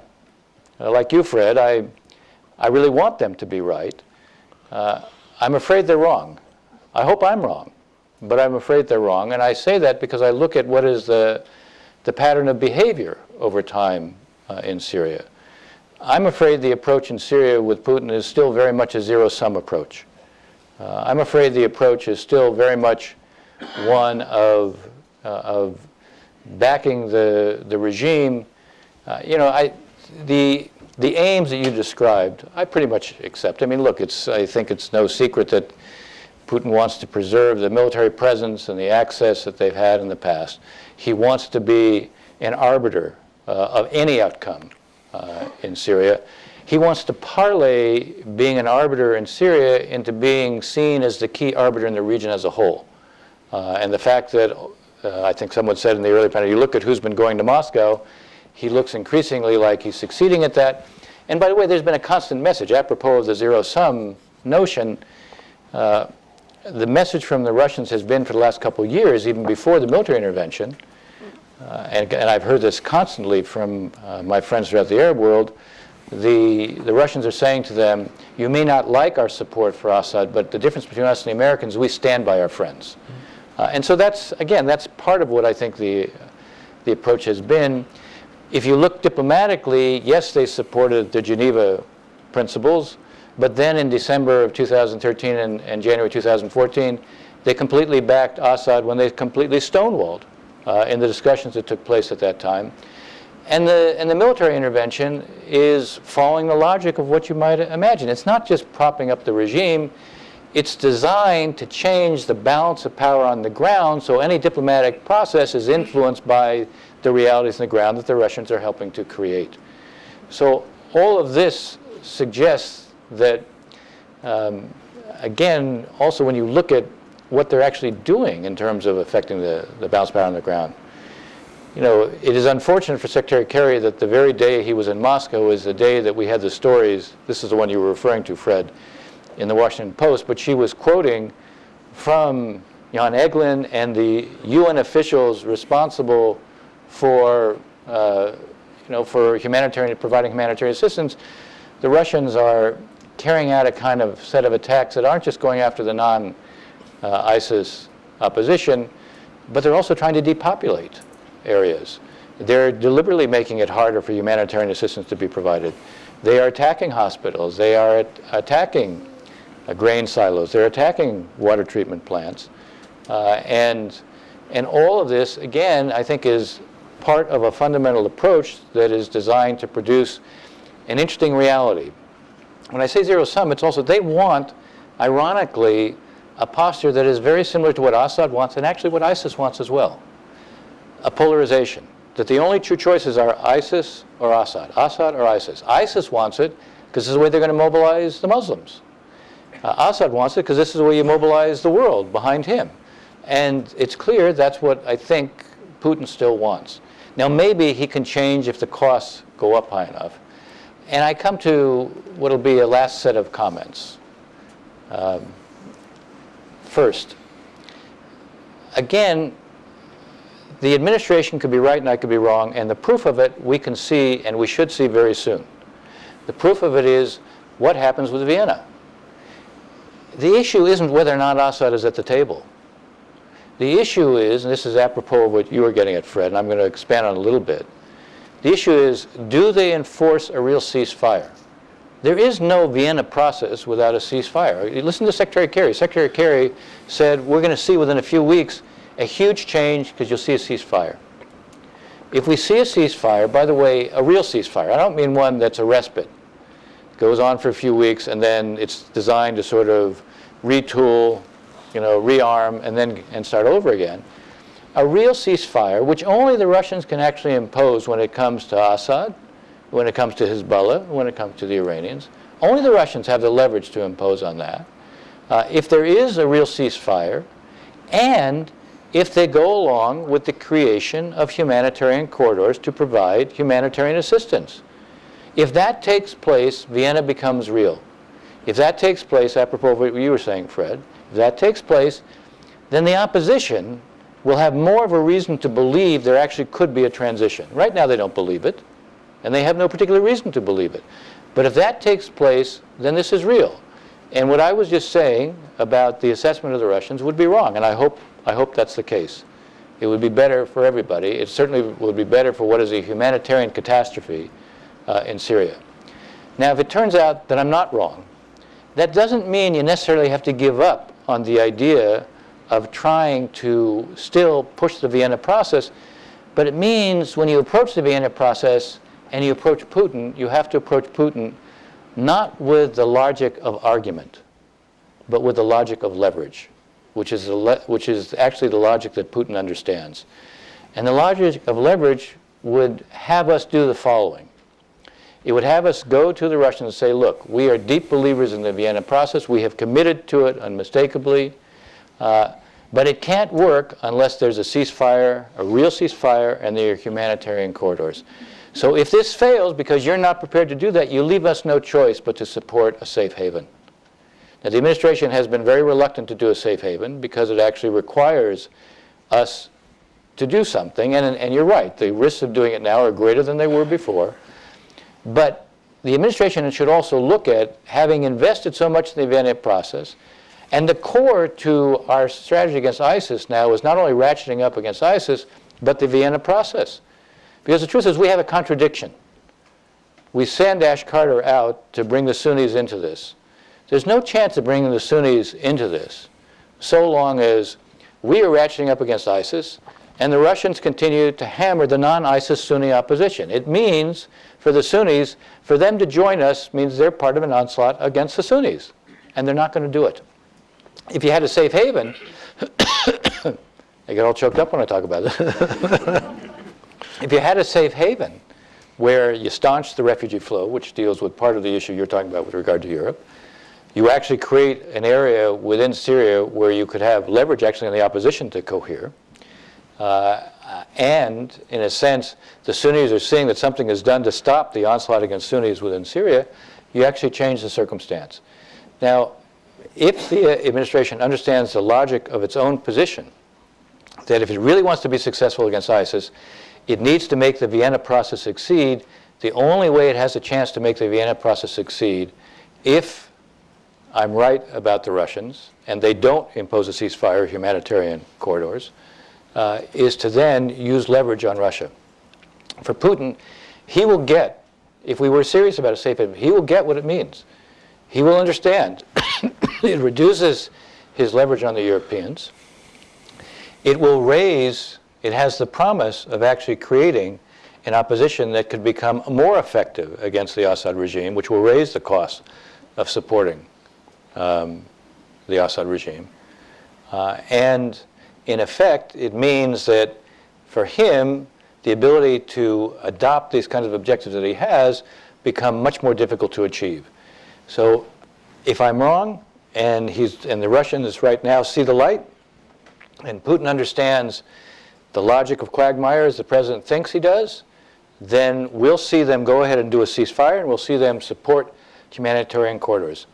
If it turns out that, and I don't think I'm alone in my assessment here, if it turns out that in fact this is not what Putin intends to do in the near term, that he doesn't intend to impose a ceasefire or allow the humanitarian corridors, that he's not prepared at this point for the Vienna process to be successful, then we're going to have to think about what are the ways we can build leverage. Fred has suggested one way to do it, other than the way I'm suggesting, is it's a variation of the same theme, is to go ahead and create the kind of equivalent of what we did in 1990, 1991, create a real coalition for Syria. But to do that, to create that, we have to be more credible about what we're prepared to do. So either you go Fred's way, or in a sense, the variation of my way, you use safe haven as a leverage. Ultimately, it can't be a leverage unless you're prepared to follow through on it. One last comment. The interesting thing is, with the Turks clamoring for it, with the Europeans needing it, with the Gulf states requiring it, it actually does give us leverage on them to say, if we do the following, we will do it provided you, the Europeans, will provide air forces for the safe haven, to contribute to no-fly. You, the Saudis et al., will provide the monies to build the infrastructure within the safe haven. You, Turkey, will provide forces on the ground, and this is how we'll have to sort out the Kurdish question, to police the safe haven. And all monies and assistance from now on go through one channel, so that we can actually build leverage on the opposition, so that the opposition itself becomes more coherent. Anyway, it seems to me there are ways to proceed that do reflect the reality of the situation where we have the potential for leverage, but only if we're prepared to act on it. Dennis, that was great. Rick, you're first up. Me? Yep. I'm supposed to be brief here because I guess I'm commenting, so I'm going to make 4 or 5 quick comments, and actually, maybe for the first time in this session, and I mean this mini conference, actually maybe disagree with a couple of the comments that have been made. But first of all, on the issue of motives, I largely agree with what's been said both in the first session and this one on Russian motives. I would only add a couple of points.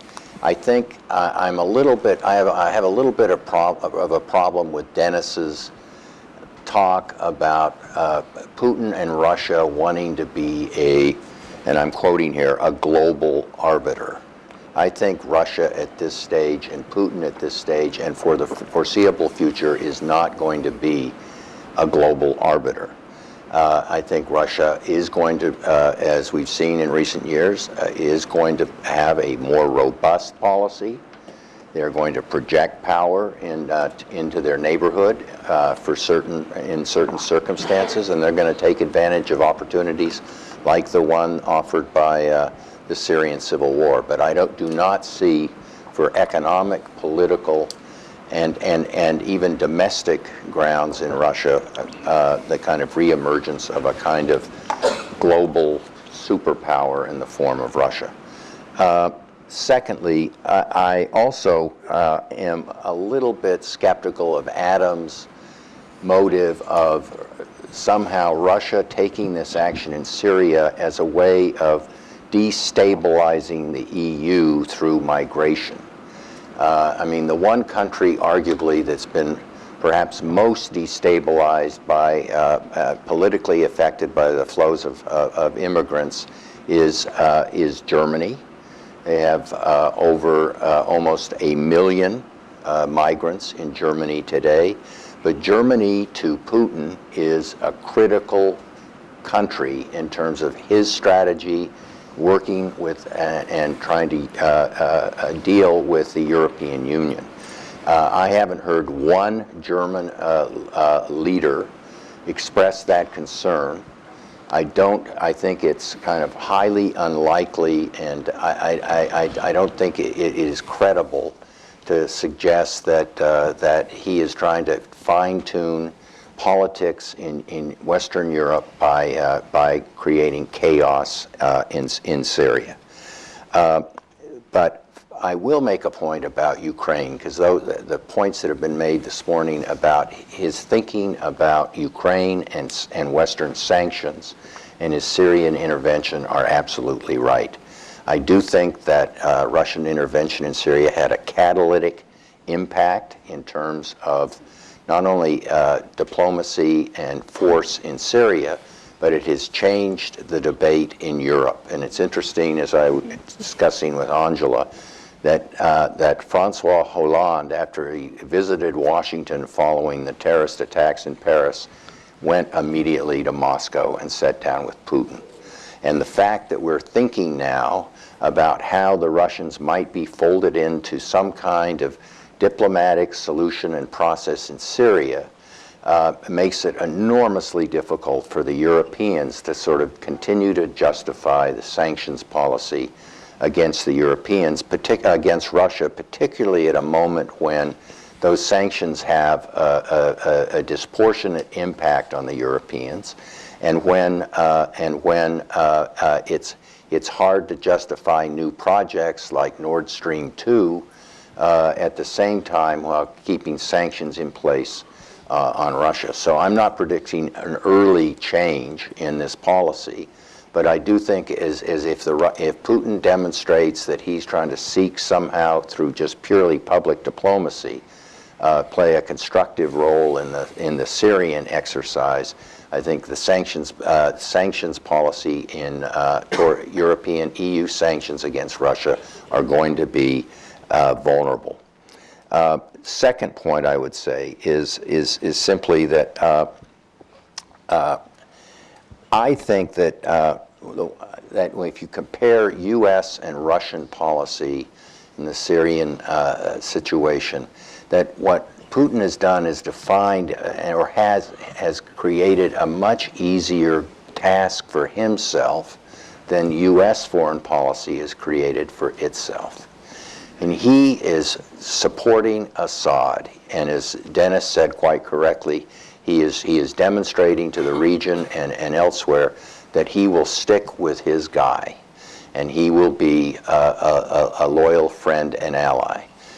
We, on the other hand, not only wanted the ouster of Assad, but we've wanted a process which is enormously difficult to define, to implement, that's going to lead to the end of fighting, the end of human rights abuses, and some type of settlement that takes all the interests of the disparate groups in Syria into account. That, in the judgment of a lot of people, including myself, is very unlikely in the near term. So we've got asymmetrical, not just asymmetrical interests perhaps, but certainly asymmetrical goals, and that needs to be taken into account as we think about what they're trying to do and what we're trying to do. I think that the issue of Russian the introduction of Russian ground forces in Syria in large numbers, I think that could change the scope of the conflict and actually defeat ISIS, in my judgment, is very unlikely. I think Putin has already, to some extent, been burned by his intervention there, not to mention the shoot down of the airliner in Egypt, the loss of the tangle he had with the Turks, and the loss of a plane and the pilot, and the costs that are going to grow in terms of this Turkish-Russian dispute. I can't think of two more kind of thin-skinned, narcissistic international leaders than Vladimir Putin and Recep Erdogan. And where this thing could How do you go, really feel about them? well, we could add Donald Trump in that equation, but he's not yet president, Dennis. But but thinking about how this thing could go unhinged tells me that I think that that the Russians are running big risks here, and I doubt very seriously, though, that Putin would take the step of introducing substantial numbers of ground forces. I think a more interesting question is to think about the possible, is there likely a convergence of U.S. and Russian diplomatic strategy in the Vienna process? And this largely, in part, will revolve around whether there's a deal on Assad. You already see a slight movement there. As has been pointed out this morning, Kerry seems to be backing off from the idea that Assad would necessarily have to go at the outset. The Russians are sort of hinting that Assad wouldn't necessarily have to be around at the completion of some kind of deal. So there seems to be some kind of progress there. That said, it's not even for me an issue of whether Putin is playing a zero-sum game. I think the big mistake we could make here is to think that somehow the United States and Russia, even if they were to reach agreement, could drive an overall settlement here. First of all, there are the other regional powers, and they're going to have a lot to say, in some cases more to say than perhaps either the United States or Russia. They include Turkey, they involve Iran, and they involve Saudi Arabia. And then there are the groups on the ground in Syria who enormously complex, including, of course, ISIS. One thing that I don't think has sort of been adequately kind of fleshed out in today's discussion is I'm in the camp of those who argue that what we are seeing with ISIS and what we are seeing in Syria and Iraq is part of a bigger, almost 30 years war that has two critical elements to it. One is geopolitical, which is a contest, if you will, between Saudi Arabia and Iran. And two, it's sectarian. It's Sunni and Shia. And that creates dynamics that make it more barbaric and make it more complicated. And so what I'm suggesting here, and this is where I would have to come back with Dennis and his creation of a safe zone, I don't think ideas like humanitarian corridors or safe zones work without a strong ground partner. And we have failed, I think, this morning to define who that strong ground partner is.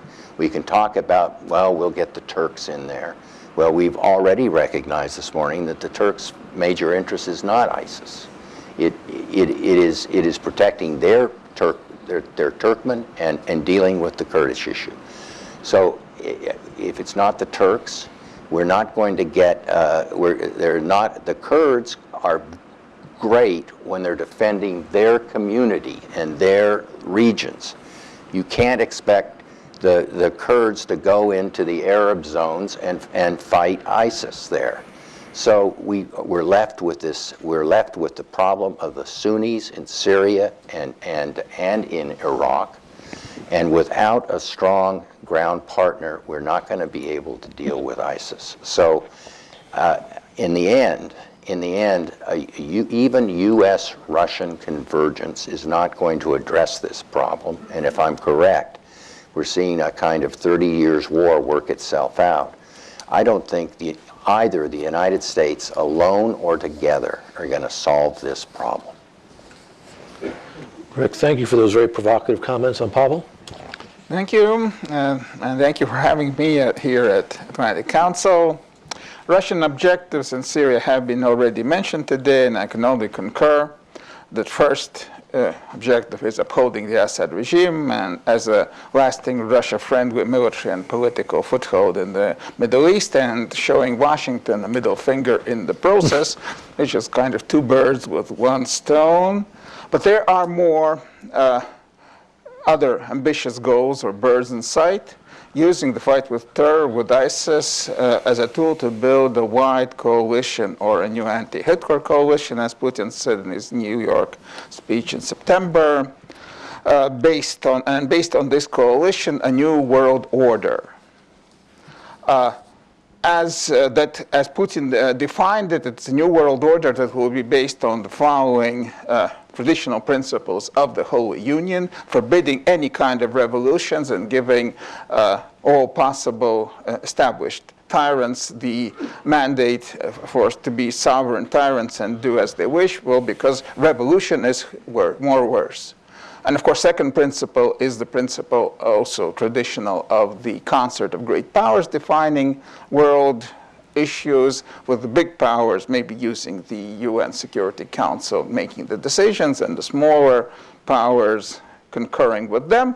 And third, though not publicly so clearly defined, is to kind of carving up the Eurasia zone into spheres of influence.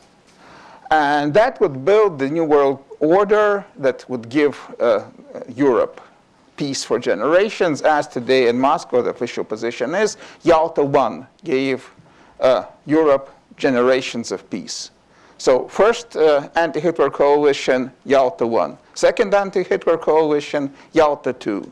That would also solve Ukrainian problem, eliminate anti-Russian sanctions, more or less as Polish and Czechoslovak problems were solved in Yalta I.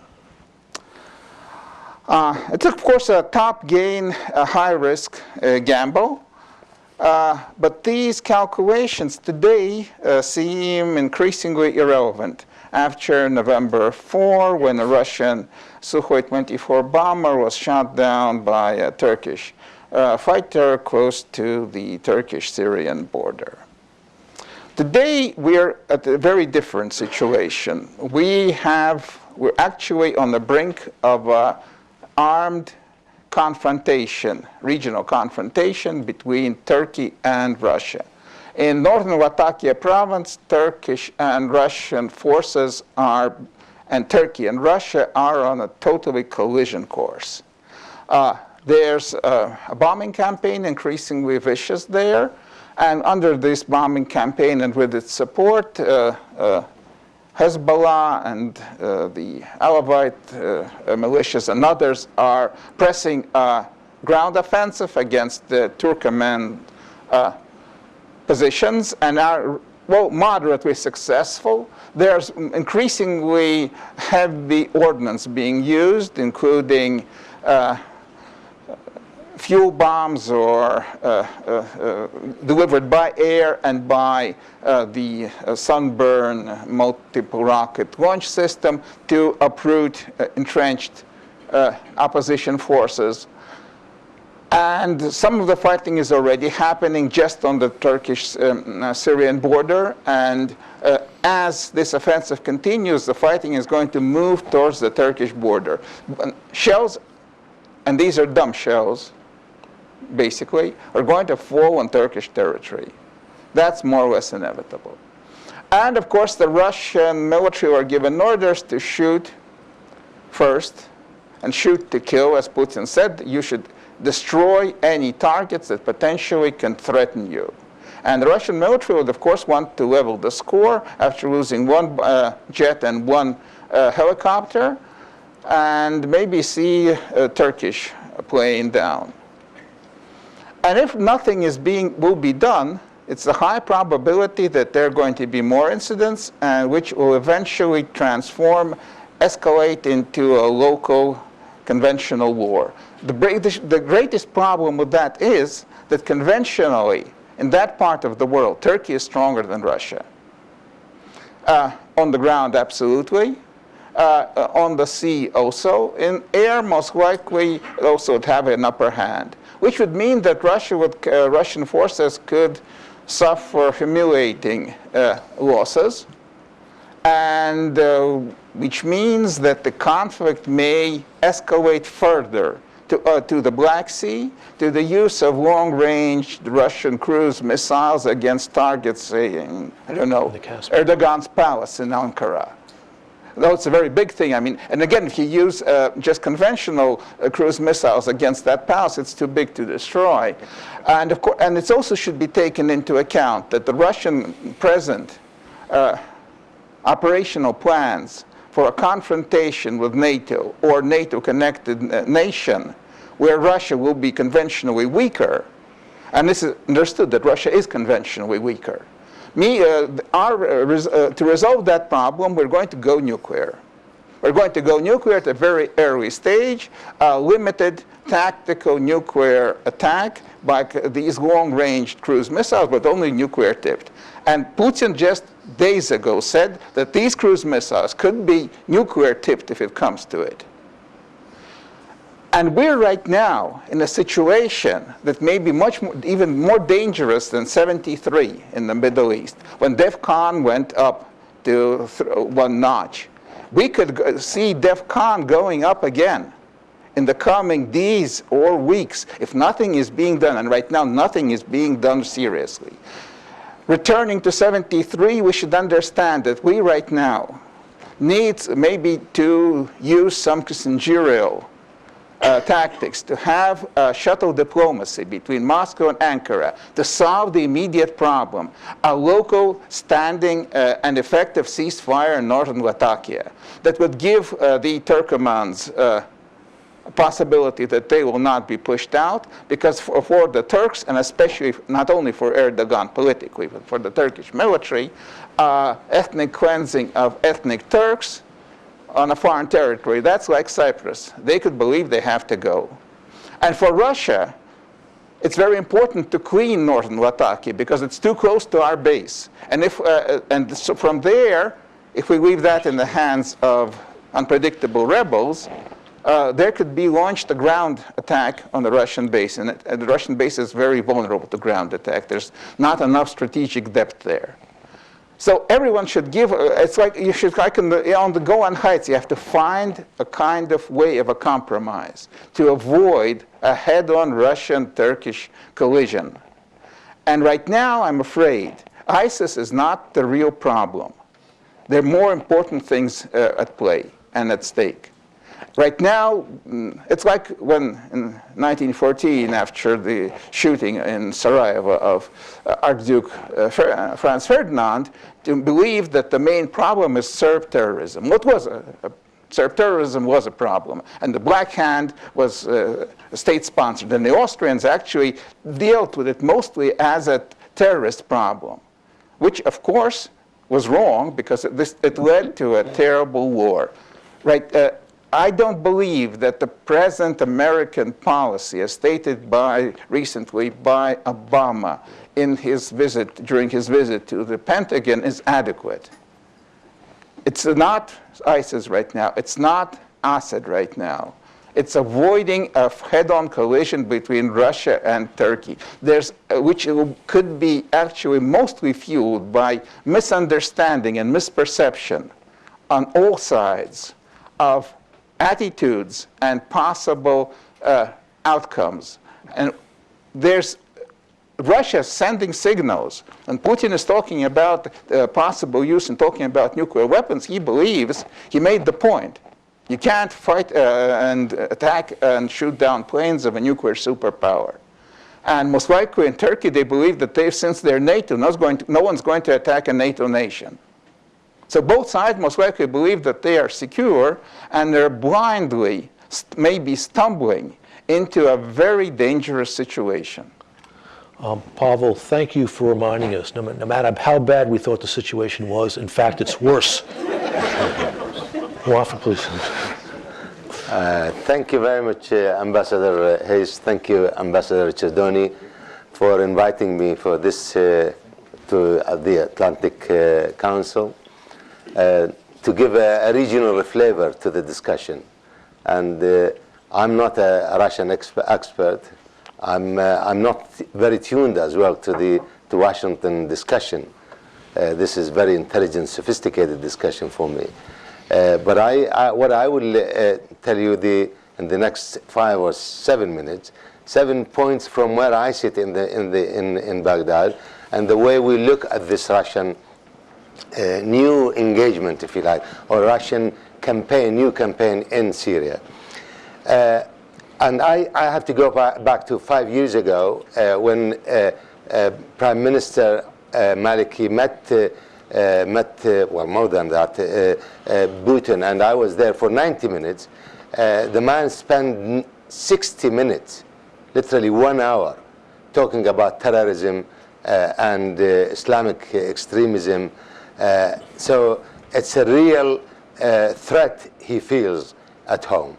And I honestly believe that this has been overlooked by I don't know, 20 or 30 million Muslims in Russia now. We have at least 2,000 Chechen jihadists in my country blowing themselves with fighting my people. So this is the real stuff. These people can go back to Russia, can inflame and ruin this and ruin the minds and hearts of people, and create this hatredness and this exclusiveness. So I believe he understands. The Russians understand much better than a lot of people around the world the ideological challenge of this Wahhabism, Salafism, well, Orthodox, whatever you call it, but I call it the Wahhabi virus, infecting the minds and the hearts of people. So I think this is one important. I have heard so many in the first panel, second panel, well, this panel, a lot of negative things of the Russian engagement or campaign in Syria. But let's flip it and try to find, is there any, from where I sit in Baghdad, is there any positive things in this engagement? One thing is, I think they understand better, as I said, the ideological challenge. And the other thing is, the Russian campaign in Syria, from our perspective, has heightened the interest and encouraged and enhanced U.S. involvement in my country, in Iraq. And I can feel it, and I can feel the urgency of helping the Iraqis in training, delivering weapons, and delivering the C4ISR, and all sorts of things. So that created a sense of urgency in D.C. in helping my country, or the fight against ISIS in Iraq. We also felt when we tried to retake Beiji refinery, and we advanced up to Shargat, we felt that Daesh is not that strong because these routes of supply has been destroyed by the Russian campaign in Syria, because the death supply is coming from Syria from us, and that is exactly what happened in Ramadi when we lost Ramadi in May this year. But the good news is that we retook Ramadi a few days ago. So I believe it has some positive, if you like, implication.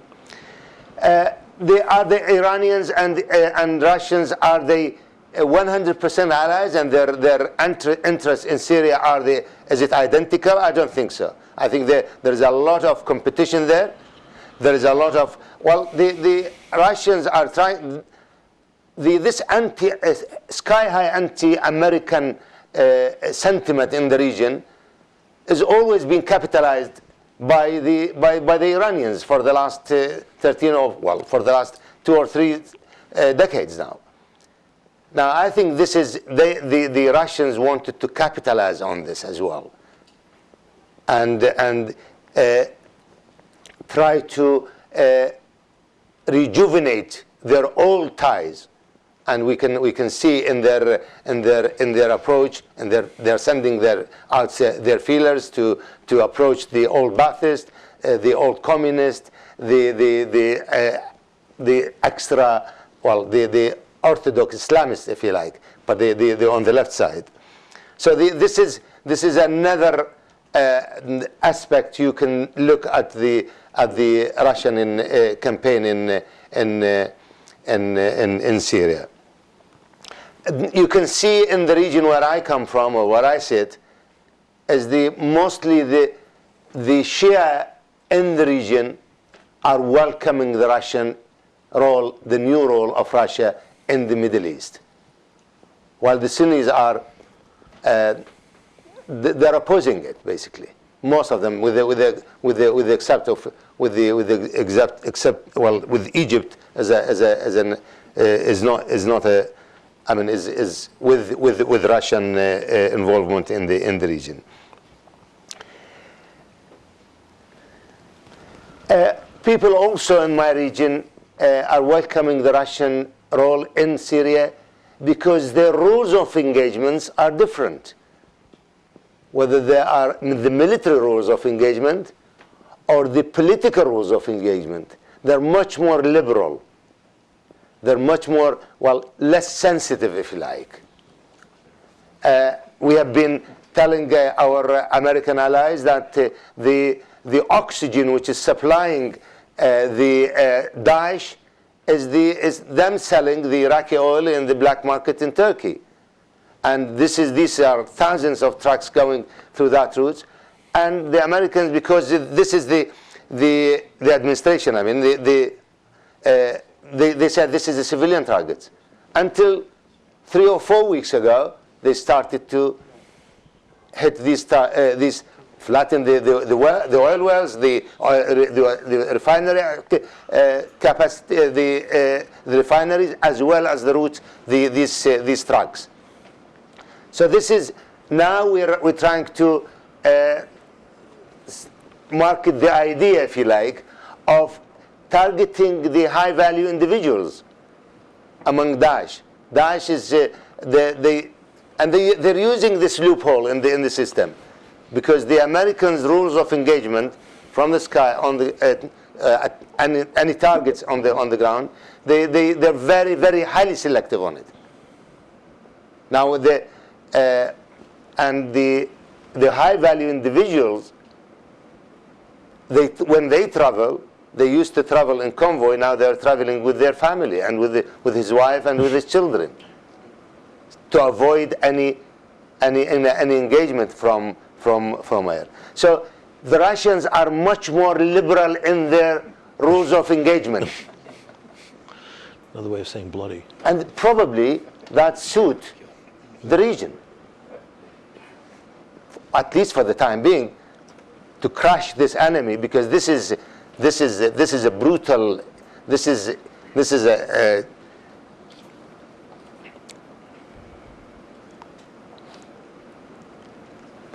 Is Assad is indispensable for Iran and Russia?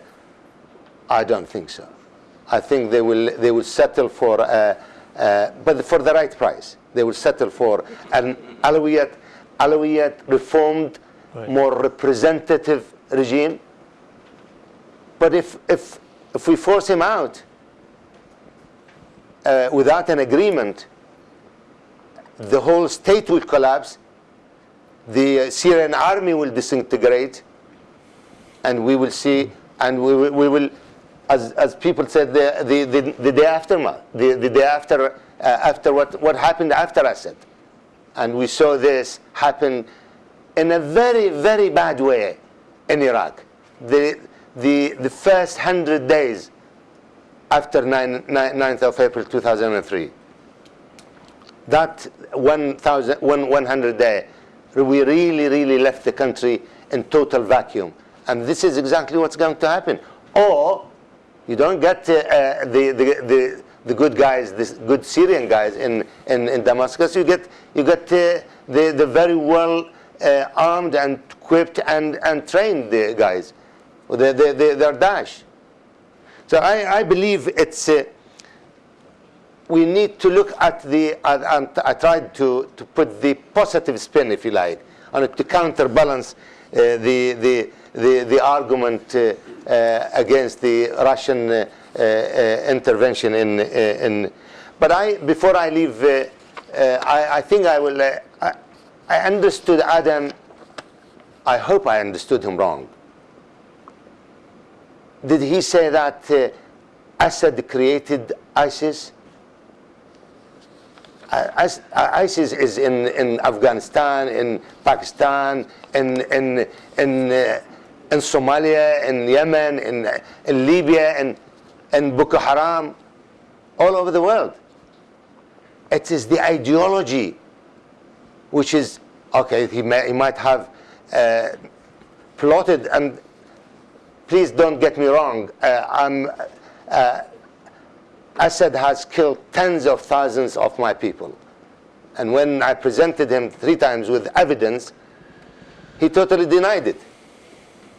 But we know that he has sent thousands of jihadists through that very porous borders in the 2005, 5, 6, 7, and 8, and 9. Until then it backfired on him. And this is, I honestly believe that this will repeat itself in Turkey, because we haven't talked about Turkey. This will repeat itself with Turkey, because Erdogan is not coming on this side of the table. His wavering, and his priorities is not ISIS. But this ideology is the cancer which is eating in the minds and hearts of all of Muslims all over the world. And that's the message I wanted to leave with you. Thank you very much, Doctor. I'm going to offer a few comments and then open the floor to questions. I'm going to give you 5 or 6 observations to try and provide a sense of where we are. First, the military momentum in Syria remains largely on the side of ISIL, and not just ISIL, but Jabhat al-Nusra and Aqra al-Sham and the other jihadi groups. This is a result, second observation, of the elan, which comes back to the doctor's points about this ideology, but also, very importantly, and only Rick really highlighted this, the support they receive from governments in the Gulf and Turkey, and also from private individuals in those countries, where I think the principal support is going to ISIL. 3, the Russian intervention to buck up Assad has been notably ineffective. Reports have demonstrated that they've been at this for 3 months, and Assad has taken back, and this was a report, 0.004% of Syrian territory. I thought the Russian intervention would do a little bit better than that. But it hasn't, because air power alone will not do it. 4, Russia is already confronting the dilemma that I thought it would take another 3 to 12 months for them to confront, which is either they had to intervene more sharply, or their client is going to start being on the defensive again. That's why, 5, we're beginning to see some signs, I don't want to overstate this, and I'm amazed that I'm the guy on the panel who's the least negative on the Russian role, we're beginning to see some indications, inklings, that maybe Moscow's position is changing. And these have been referred to already. One, what is it? You had European diplomats suggesting that the Moscow, also anonymously, that Moscow is maybe not wedded to Assad at the end of the process. By the same token, we've seen a clear movement to the American position that Assad does not have to leave right away.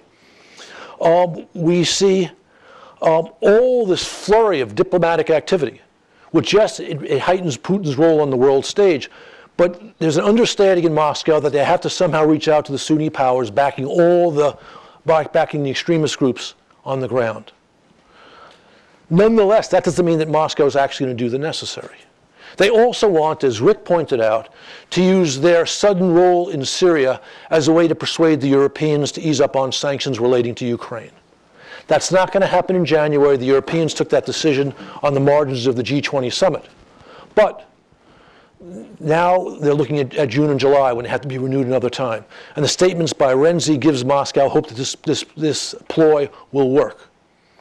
But so far, Moscow does not necessarily see a need to actually do the necessary in Syria. We see Hollande and others are falling all over themselves trying to welcome the Russian role without Moscow actually doing something serious. Dennis laid out a very clear test of Russian intentions. I am confident that they will fail that test. But the interesting question will be, what happens when they fail that test, the diplomatic process is going nowhere, and Assad is starting to be on the defensive again because Russian air power alone will not do it. Fred gave us this morning a possible solution to this. And Dennis also gave us a partial solution to this, which is begin to put some real military presence on the ground. That, however, requires troops on the ground. And at the present time, it's not going to be American troops, although the American public's position is changing as a result of the attack in San Bernardino. It would have to involve Turkish troops for sure, probably French troops, and, very important, a clear understanding with the Sunni powers that they're going to stop their support for the extremists, and maybe they're going to put their own troops on the ground. My sense is this is all possible, but the time frame is not 3 months, it's not 6 months, it's not 12 months. It's probably 24 to 36 months. And a new American administration would factor into this. With that, let's open the floor to questions. Right there. Nope, I'll give you a second, but use first, Alex. Okay. Thank you very much. My name is Jumana Qadour. I'm Syrian American, and I work at the U.S. Commission on International Religious Freedom, and I cover Syria and Iraq. My question was actually very directed to Mr. Muwafaq. You claim to be a representative of the Arab perspective on the panel, when in fact I think it's more honest to say that you are a representative of the Iraqi government on this panel. You claim that you want to take a look at the positive benefits of Russian intervention in Syria, and you cited two examples that are very focused just on what, that benefit directly the Iraqi government. I'd like to know what you think about how the Russian intervention, how it can possibly be positive for the people inside of Syria. I'm talking specifically about the 200,000 Syrians that have been displaced since October, since Russian intervention. I'm talking about the thousands of Syrians that have been killed as a result of the Russian targeting of hospitals, schools. I don't know if you saw in Duma last week, they targeted, it was the Russians who targeted the schools and the hospitals in these areas. And I'd like to know, while Adam did not say that ISIS was created by Assad, and I don't believe it was created by Assad, what do you say about the fact that ISIS has been able to lay a foothold in countries that utilize corrupt measures to control their people, and have used, that this has made it worse and has allowed ISIS to actually flourish there, Afghanistan, Somalia, etc. Thank you. Because time is short, we'll take 3 questions right away. Question 2 right here. No, right in front. Okay, and then question 3 is right there. My name is Alexei Savchenko, and my question is is related to the solutions. And it might sound ignorant, but still I'd like to ask it. The ISIS exists because it constantly replenishes its fighters with the new recruits coming mostly from Europe. They are supposed to cross a border and they cannot cross the border with Israel, they cannot cross the border with Lebanon, basically they cannot come via Baghdad. The only country they come through is Turkey.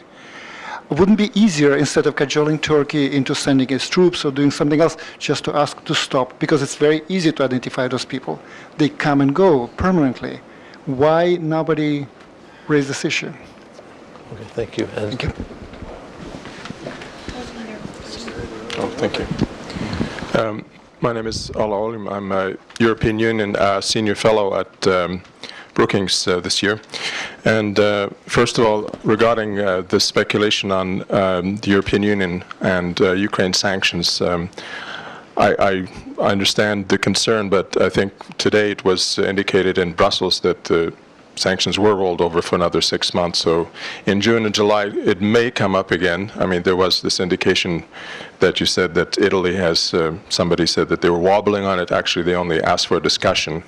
And in fact, I think if one analytically looks at the Russian involvement in Ukraine and Syria, then one could even posit the possibility that Russian involvement in Syria will mean a lessened possibility. They have less bandwidth to make trouble in Ukraine. I don't think they can feasibly increase their commitment in Syria at the same time as they are looking to reverse what they have committed to do under Minsk II in Ukraine. That was my comment. And oh, by the way, on the refugee question, I think also it's a bit far-fetched.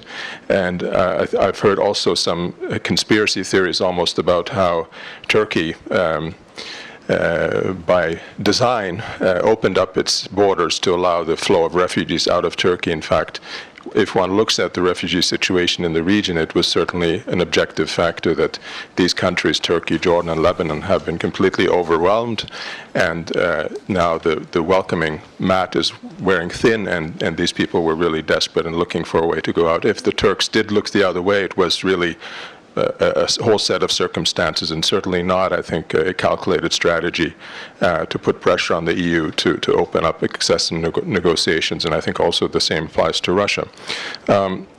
Regarding the origins of the Islamic State group, I'm astonished that there's no recognition here that, in fact, the Islamic State group started in Iraq.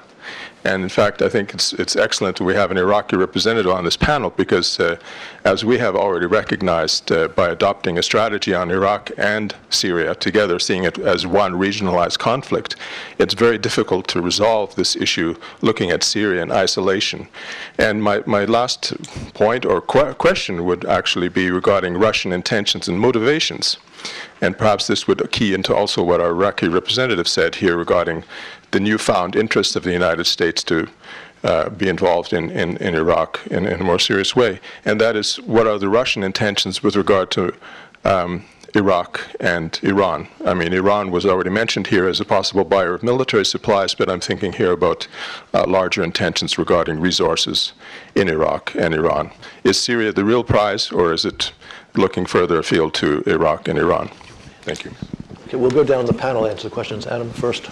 Oh, I've collected a lot of comments. I mean, as I said, I don't think I ever said that ISIS was created by Assad. I just meant to say, if I said that, I misspoke, that that the Syrian regime's barbarous behavior has been the principal recruiting tool for ISIS. The sources of ISIS go back, of course, to the kind of 1-2 punch of mistaken American policy in mismanaging the Iraq war and then withdrawing too soon before the Shia government in Baghdad could stand on its own 2 feet. So there's never just one reason why complex things happen. There are always more than 1, 2, 3, 4, 5. So if I said that, I misspoke. About the Russians actually designing their policy to create more refugees. Well, I've heard now from 2 people to say that it's far-fetched. Maybe it is. As I said, it's speculative. I have no hard evidence. But I will reserve my judgment on this until the truth, if it ever spills out. Vladimir Putin seems to me to be a textbook example of like KGB light thinking. That's L-I-T-E. And he was raised to believe that Western institutions were ultimately lethal and irradicably hostile to Russia, and that means both NATO and the European Union. I also think that if the Schengen zone were to go the way of Trotsky's dustbin of history, and if European politics in general turns illiberal and more toward the right, as we've seen recently in Poland, as we already have seen in Hungary, the Czech Republic, maybe in the next elections in the Netherlands we'll see something quite unusual there, I think that this makes it easier, and even Germany, I think this makes it easier for the Russians to deal with EU member states one-on-one than it is for the Russians to deal with the European Union as a strong confederal unit. So we'll see on that point, we'll see. As for the Turkey so-called conspiracy theory, again, this is an empirical matter. I don't know all the facts yet. I've read those stories. Again, I'm mindful of them. I don't know if they're true, but I don't know that they're false either. So this is an empirical matter, and I think we shouldn't rush to judgment over those things. The last thing I want to say is, and this is jumping around to subjects a little bit, but if the United States wants to try to create some kind of a coalition force that's useful on the ground, one thing that hasn't been mentioned so far in either panel is this idiotic, stupid war in Yemen that the Saudis are prosecuting. And we are allowing, the United States policy is abetting, in a way, this stupid, dangerous war in Yemen, because I think we feel bad that we kind of diss the Saudis over the Iran portfolio and a variety of other things that tick them off. But this is very, very dangerous and very stupid. We're never going to get the Emiratis and anybody in the Gulf to look toward first Assad and then Daesh, unless we can end this ridiculous war in Yemen. And it's possible to end it. It is possible. The United States needs to do more to try to end the war than to support the Saudis trying to wage it. Because ultimately what this will do, I fear, is that this will reenact it'll reopen the wound of the 1934 war over Asir, and in the fullness of time, what we'll see is not Saudi forces bombing and screwing around in Yemen. We'll see Yemenis trying to retake Asir and Najran, and wouldn't that be interesting? Thank you. Dennis? A couple comments, I guess. One on Turkey. Yeah, look, I mean, there's been a focal point of the administration to try, and not only the administration, but I think the Europeans, to try to get the Turks to do much more to try to ensure that their border is not as porous as it has been. There is no doubt that the Turkish priority has been more Kurdish than it has been ISIS. On the other hand, the Turks today have 2.2 million Syrian refugees in Turkey. They have a stake in seeing that end, one. Two, more and more of the terror they're facing within Turkey itself is being ISIS-driven, not Kurdish-driven, ISIS-driven. If you look at Turkish behavior over the last couple of months, you've seen a much more systematic effort to go after those within Turkey who are the source of the terror, and that's not just the Kurds, but it's also ISIS, which means there is a potential to affect, I think, Turkish behavior. When I say, create some kind of safe zone, right now, I know the administration is not going to go for that. I mean, the president has basically resisted it every step of the way. The David Ignatius piece the other day, I think, captured, let's put it this way, it wasn't an interpretation of the president's thinking, he was simply quoting the president's thinking.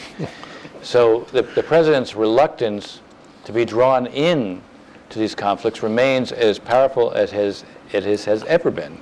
In many ways, I feel like the president has overlearned the lessons of Iraq. And part of the problem is we've never had a debate, a serious discussion within this country about the lessons of Iraq.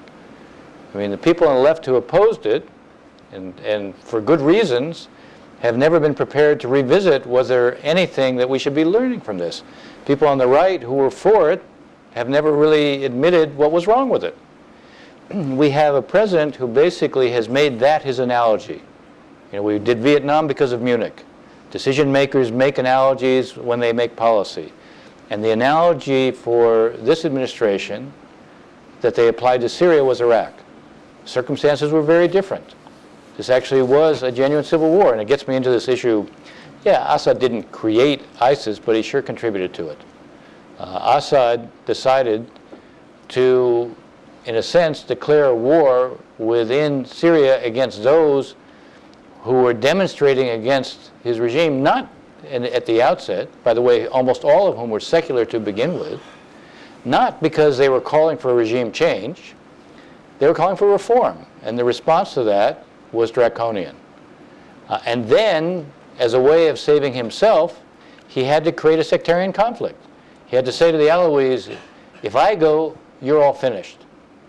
So he created a war. Now, it is true, if tomorrow he goes, the prospect that ISIS is the one who replaces him is very high. So you can't, I mean, if we learn one lesson from Iraq, and maybe also Libya, don't create vacuums that are going to be filled by the worst possible forces. But that doesn't mean our only option is, it has to be that. And here again, I was echoing Fred in some respects. I don't see an alternative to the Vienna process, but I don't think the Vienna process, as it's currently structured, has much prospect of success. And the tests that I established, I think, are the right ones. If Putin is really serious about wanting this to work right now, because the president's right that he's going to see the cost, we'll see him behave a certain way on the ceasefire and on ensuring that humanitarian assistance can be delivered. By the way, the Russians voted for that Security Council resolution. They're just doing nothing to ensure that it'll actually be turned into a reality. If you're right, John, and I suspect you are, because obviously the way I presented what I did is I don't expect that Putin's going to do this. I don't think he's going to pass that test. The problem we face is we're going to have a diplomatic process that is going to continue to meander. It's going to continue to, it's going to create the illusion that we're trying to do something without actually doing anything. And unfortunately, one of the things that has contributed to our problems has been, this goes back to saying Assad must go, we have objectives, but the means we apply to those objectives don't fit the objectives. And something has to give.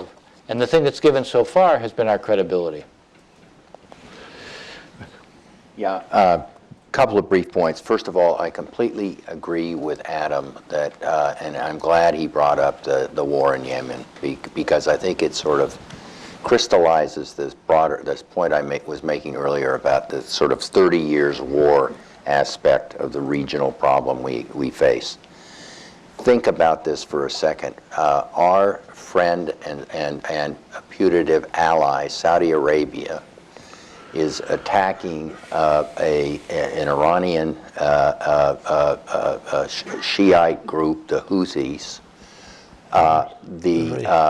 who are fighting increasingly a Sunni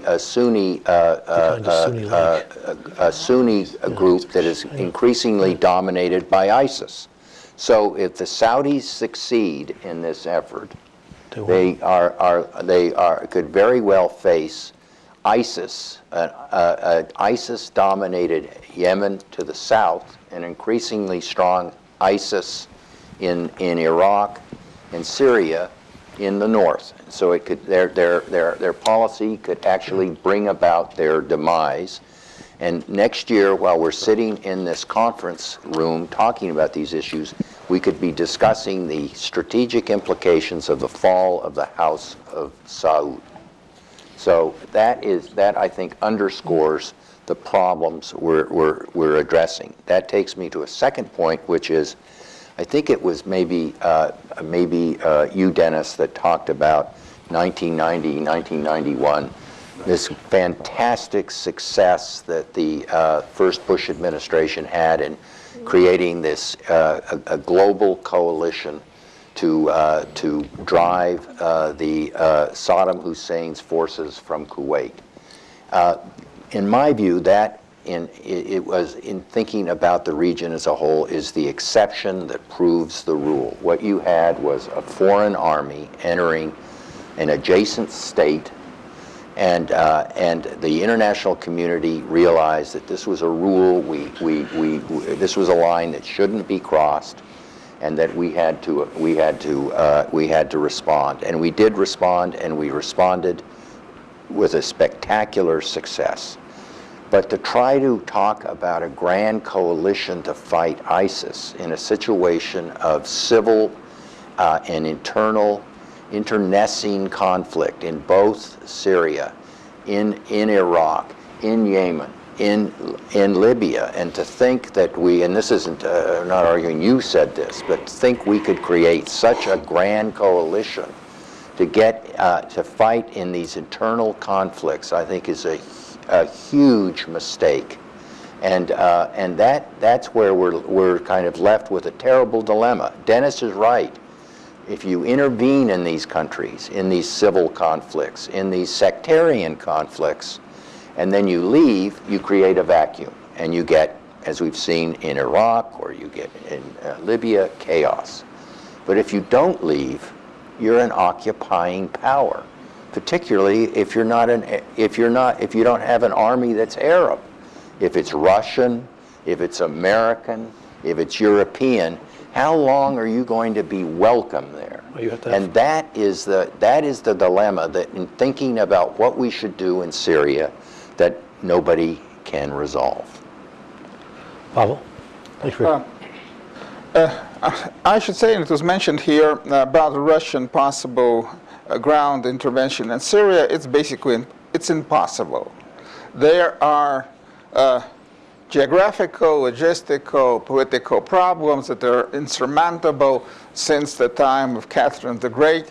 If Russia wanted to project force, massive force in the Mediterranean, you need to control the straits. And if you can't control the straits, and if you can't secure guaranteed logistical support for your troops through the Bosphorus, I mean, you can't do it.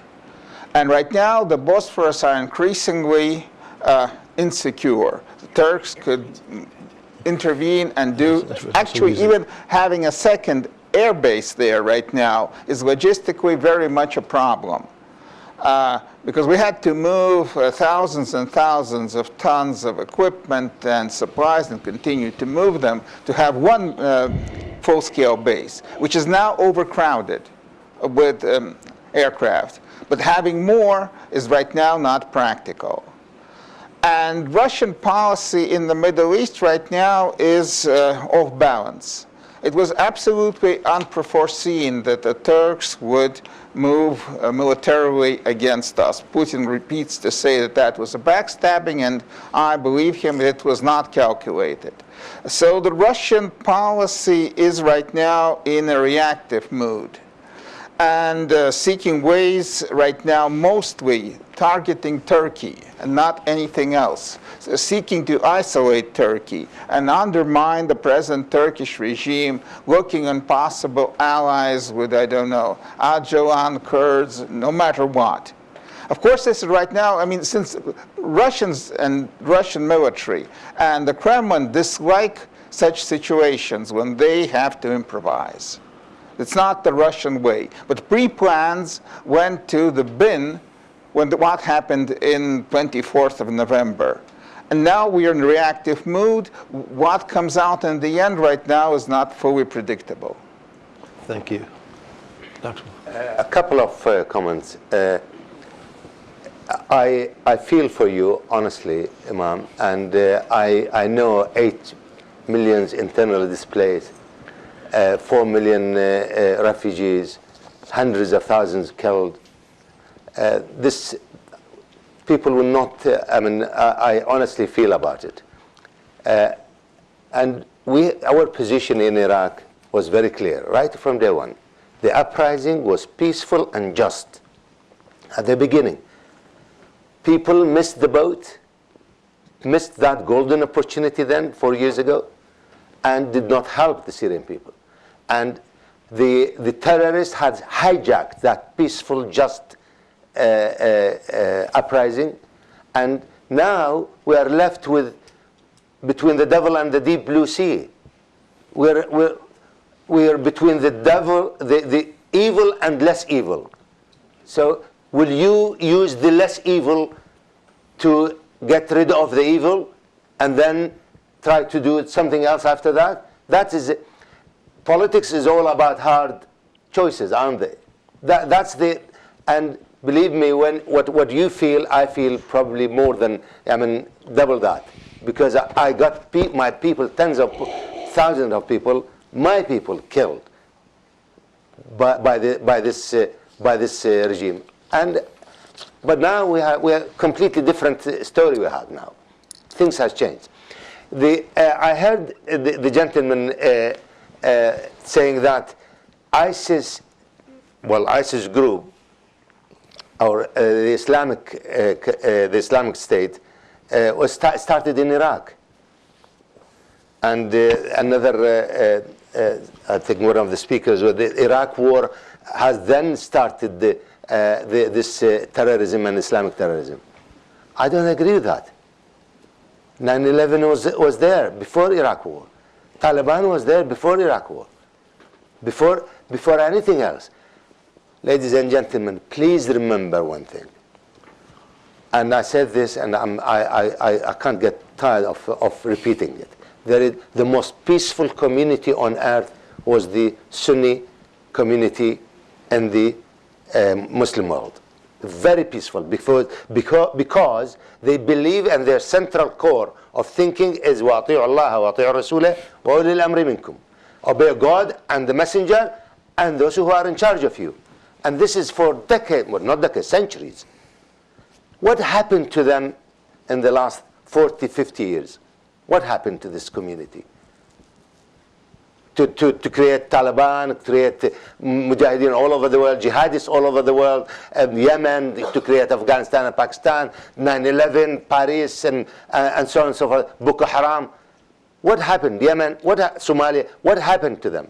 I think the one thing, that virus, which I refer to, the virus called Wahhabism, which infected the mind and gave it this exclusion, and the heart, which create the hatred.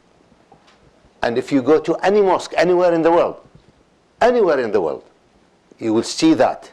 You will see that very clearly. You will see 7,000 madrasas teaching this ideology in Afghanistan. You will see more than 11,000 madrasas teaching the same ideology in Pakistan. You will see madrasas all over the world. You will see that book with Quran. Right. Next to wherever you go in the mosque, you will see the book of Wahhabism.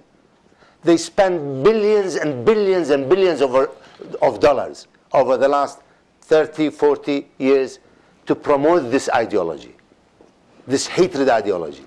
They have to reverse it. It has to be reversed. And I'm not attacking my fellow Arab country at all, because as I said, the Saudi royal family is a secularist, is a secular ruling class, and I know them, and I have a lot of friends with them. But it's the religious establishment which is we're talking about. It's the religious establishment which has been funded and given the power, money, and the status by the royal family. And this is what the message has to be to the West. Please apply some pressure on your ally, your regional ally, your friends in the region, to stop funding these guys. To stop that, sorry. I got carried away, didn't I? Okay, thank you very much. I'm afraid to say we're 5 minutes over. We've already no more questions. Thank you very much for coming.